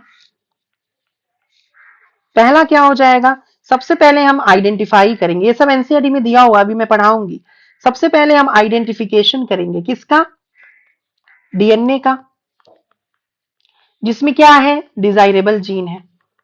ठीक है, आइडेंटिफिकेशन करेंगे हम डीएनए का जिसमें डिजाइरेबल क्या है, जीन है। सबसे पहले हमने उसको आइडेंटिफाई किया, उसके बाद क्या करेंगे हम, उसके बाद इंट्रोडक्शन करेंगे। किसका इंट्रोडक्शन करेंगे, ऑफ आइडेंटिफाइड डीएनए। जिस डीएनए को हम लोगों ने, जो जीन ऑफ इंटरेस्ट था हमारा, उसी को तो हमने पहले आइडेंटिफाई किया। उस जीन ऑफ इंटरेस्ट को, जो आइडेंटिफाइड डीएनए है, उसको हम ट्रांसफर करेंगे किसमें, होस्ट में। उसके लिए we are using restriction enzymes, DNA ligase. और उसके बाद से क्या करेंगे, होस्ट के अंदर उसको मेंटेन भी तो करना है, यस और नो। तो हम लोग थर्ड स्टेप क्या करेंगे, मेंटेनेंस। किस चीज का maintenance, of introduced DNA, maintenance of introduced DNA in host, yes, and transfer DNA. और उस डीएनए को हम ट्रांसफर भी तो कर रहे हैं प्रोजेनी ऑफ स्प्रिंग्स में, ट्रांसफर भी कर रहे हैं ना ऑफ डीएनए को, किसमें, टू इट्स प्रोजेनी। यस और नो, यही तो तीन स्टेप्स हुआ बच्चों। अभी जस्ट देखो, यहां पर देखो, देखो यहाँ पे कहा गया, देखिए ये जो बैक्टीरिया है, ठीक, पहले हम लोगों ने डिजाइरेबल जीन आइसोलेट किया, antibiotic resistant gene is the desirable gene. उसके बाद हम लोगों ने क्या किया, रिकॉम्बिनेंट डीएनए बनाया और होस्ट के अंदर उसको ट्रांसफर कर दिया। फिर होस्ट के अंदर उसको मेंटेन भी किया, वो डिवाइड भी किया, देखिए। और जब ई कोलाई अपने आप को, यू कैन से, ई कोलाई के अंदर पहले वो डिवाइड किया, और जब ई कोलाई डिवाइड किया तो वो जीन ऑफ इंटरेस्ट भी तो उसमें डिवाइड किया ना, वेक्टर के साथ साथ। यही तो बातें बताई ना मैंने आपको, यही तो चीजें लिखी हैं कि पहले हम लोगों ने आइडेंटिफाई किया डीएनए विद डिजाइरेबल जीन, जिसको हम जीन ऑफ इंटरेस्ट बोल रहे हैं। फिर हम लोगों ने उसको होस्ट के अंदर डाला, और फिर हमने उसको मेंटेन किया, है ना, और उसको प्रोजेनी के अंदर ट्रांसफर कर दिया। यस और नो, यही तो हमारा प्रोसेस है बायोटेक्नोलॉजी का। इज इज क्लियर और नॉट। यहाँ तक चीजें आपको समझ में आ गई होंगी, है कि नहीं। चलो बताओ, इतनी चीजें समझ में आई, कमेंट बॉक्स में प्लीज मुझे बताइए। आपके कमेंट के थ्रू ही मुझे बेसिकली यू कैन से हिम्मत मिलेगी। चलिए एक दो क्वेश्चन कर लेते हैं, है ना। चलो एक क्वेश्चन देखो, जैसे एक क्वेश्चन मेरा है, plasmids are found in, very easy. आप कमेंट बॉक्स में मुझे लिखोगे, मैं बाद में आंसर लिख के बताऊंगी तुमको। मैं अभी आंसर नहीं बताऊंगी क्योंकि कोई कमेंट में बता ही नहीं रहा है।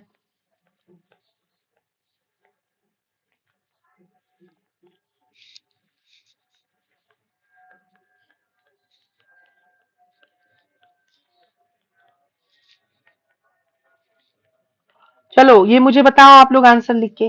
Plasmids are found in algae, mammalian cell, prokaryotes या oocyte। नेक्स्ट एक और क्वेश्चन है, ठीक है, आप ही बताएंगे इसमें। In recombinant DNA technology, RDT मतलब recombinant DNA technology, a plasmid vector, एक प्लाज्मिड वेक्टर जो है इज क्लीव्ड, क्लीव्ड मतलब कट लग रहा है, क्लीव कौन कर रहा है उसको, cleaved by option one DNA ligase, option two Toppo isomerase,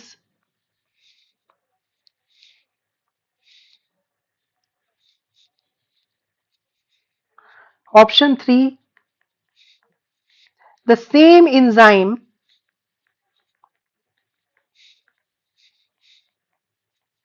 that cleaves donor DNA. सोचना है इस पे, इस ऑप्शन पे सोचना। डोनर डीएनए कौन है, foreign DNA. And option number four क्या ले सकते हैं, एल्कल एल्किलाइन फॉस्फेटेज। चलिए अभी आप लोग मुझे इसका आंसर बताओ कमेंट बॉक्स में।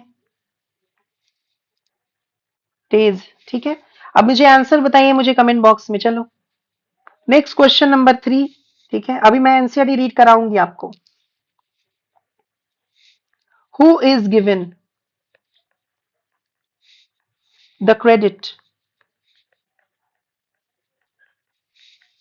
For constructing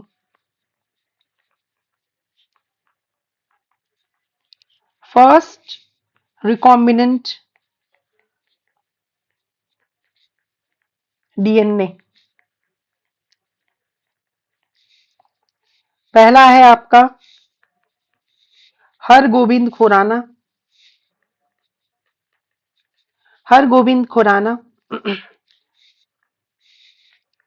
second option is Arber and Nathans. Third option is Stanley Cohen and Boyer, और you can say Herbert Boyer, है ना।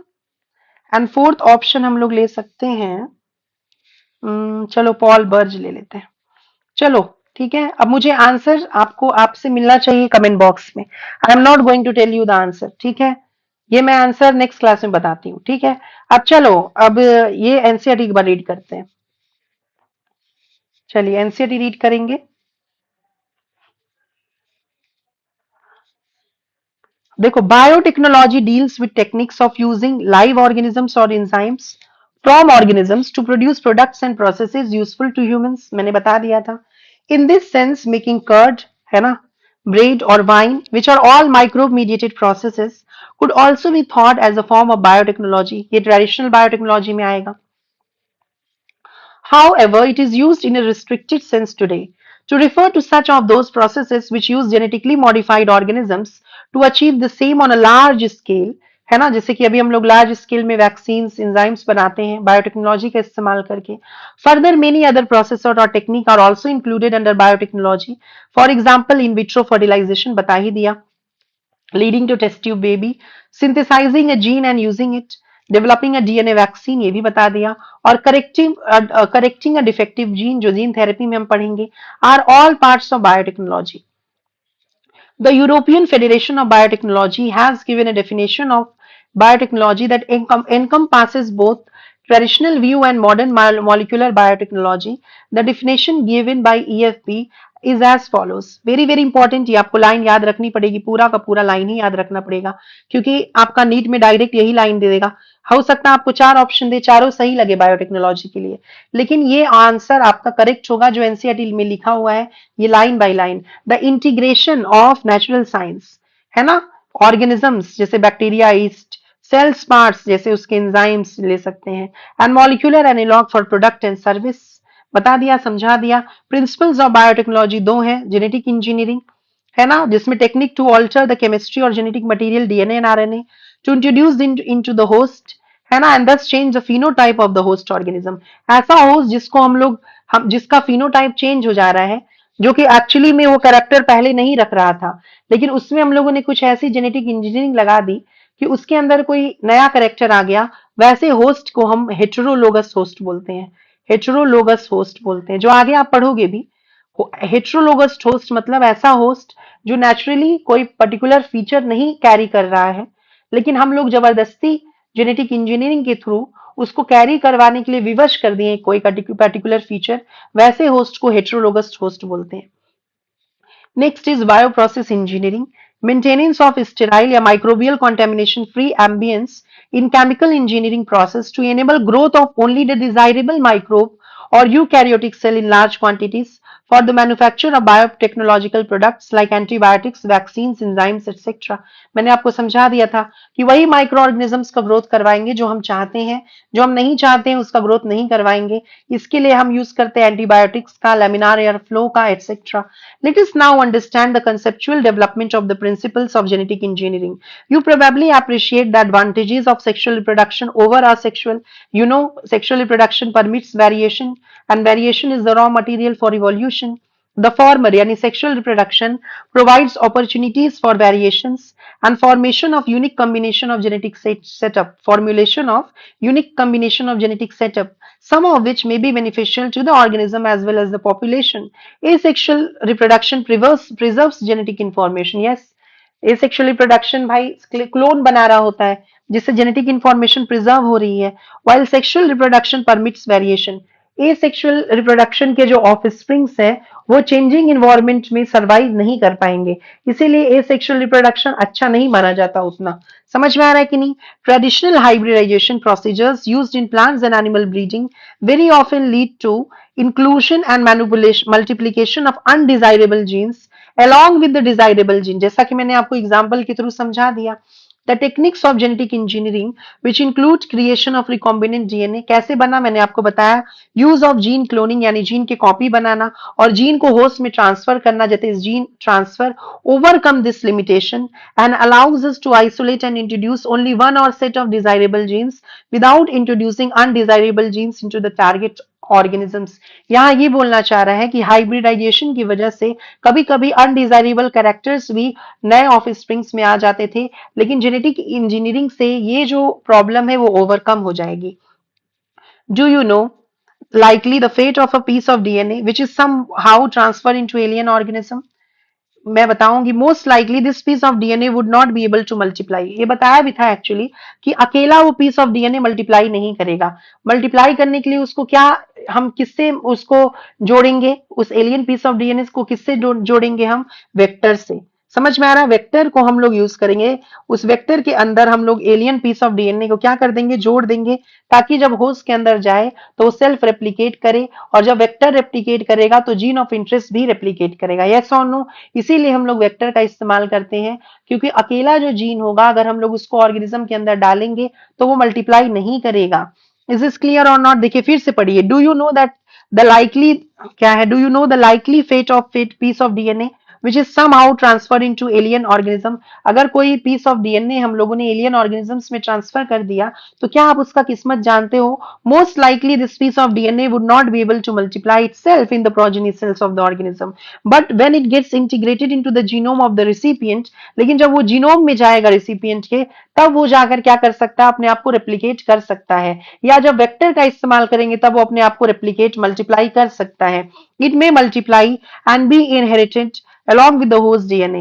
This is because the alien piece of DNA has become part of the chromosome, क्योंकि वो chromosome का part हो चुका है, जो कि वायरसेस भी करते हैं। वायरसेस जो है अपना जेनेटिक मटेरियल डाल देते हैं किसमें, होस्ट में, और वो जो होस्ट है उसके डीएनए में वायरस का जेनेटिक मटेरियल जो है वो जाके इंटीग्रेट हो जाता है, और होस्ट को लगता है कि वायरस का जो जीन है वो, अरे जो डीएनए है वो मेरा खुद का है, और वो साथ में क्या करते हैं, उसको डिवाइड करने लगते हैं। सेम वैसा ही कॉन्सेप्ट यहाँ लागू हो रहा है। Which has the ability to replicate in a chromosome there is a specific DNA sequence, जिसको ऑरिजिन ऑफ रेप्लीकेशन बोलते हैं। Origin of replication is the site from where the replication of chromosome और DNA starts. Yes और no? which is responsible for initiating replication. Therefore, for multiplication of any piece of DNA in an organism, it needs to a part of chromosome which has a specific sequence जिसको हम origin of replication बोलते हैं जो मैंने आपको पढ़ाया. Thus, an alien DNA is linked with the origin of replication. जो alien DNA है उसको हम origin of replication के साथ link करेंगे so that this alien piece of DNA can replicate and multiply itself in the host. This can be known as cloning or making multiple identical copies of any template DNA. Yes or no? मैंने आपको easy language में इसको समझाया है. Let us now focus on the first instance of the construction of artificial recombinant DNA. The construction of first recombinant DNA emerged from the possibility of linking a gene encoding antibiotic resistant. Basically उस समय जो antibiotic resistant gene लिया गया था वो tetracycline या kanamycin के लिए था with a native plasmid autonomously replicating circular extra chromosomal DNA को प्लाज्मिड बोलते हैं जो कि प्रोकैरियोट्स में प्रेजेंट होता है ना, कुछ ईस्ट में भी होता है. ऑप्थेल्मोनेला टाइफीम्यूरियम ये एक बैक्टीरिया है जो कि टाइफाइड कॉज करता है. Stanley Cohen and Herbert Boyer accomplished this in 1972 by isolating the antibiotic resistant gene by cutting out a piece of DNA from a plasmid which was responsible for conferring antibiotic resistance. Yes or no? The cutting of DNA as a specific location became possible with the discovery of so-called molecular scissor restriction enzymes. Cutting किसकी वजह से possible हुआ? Restriction enzymes की वजह से. The cut piece of DNA was then linked. Link किससे करेंगे हम लोग? किससे करेंगे बताओ? डीएनए लाइगेज से विद द प्लाज्मिड डीएनए. यानी रिस्ट्रिक्शन एंजाइम के थ्रू कट करेंगे, डीएनए लाइगेज के थ्रू लिंक करेंगे. समझ में आ रहा है? यानी कि सैल्मोनेला टाइफीम्यूरियम से प्लाज्मिड निकाला और किसी और यू कैन से ऑर्गेनिज्म से बेसिकली उसका एंटीबायोटिक रेजिस्टेंट जीन निकाला और उन दोनों को सेम रिस्ट्रिक्शन एंजाइम से कट करके उसको लिंक किया और क्या बना दिया? फर्स्ट प्लाज्मिड डीएनए अरे या फर्स्ट रिकॉम्बिनेंट प्लाज्मिड या फर्स्ट रिकॉम्बिनेंट डीएनए बना दिया. This plasmid DNA act as a vector to transfer the piece of DNA attached to it. You probably know the mosquito act as a insect vector to transfer malarial parasite into the human body. In the same way, a plasmid can be used as a vector to deliver an alien piece of DNA into the host organism. The linking of antibiotic resistant gene with the plasmid vector became possible with the enzyme DNA ligase. सारा कुछ बता दिया है. 1967 में इसकी discovery हुई थी. Which act on cut DNA molecule and join their ends. This makes a new combination of circular autonomously replicating DNA created in vitro. In vitro मतलब क्या होता है? In lab. लैब में अगर कोई चीज बन रहा है उसको इन विट्रो बोलेंगे and it is known as, और उसको हम क्या बोल रहे हैं? Recombinant DNA. When this DNA is transferred into Escherichia coli, which is a host which is using we are using is as a host a bacterium closely related to Salmonella, है ना, rod shaped है दोनों.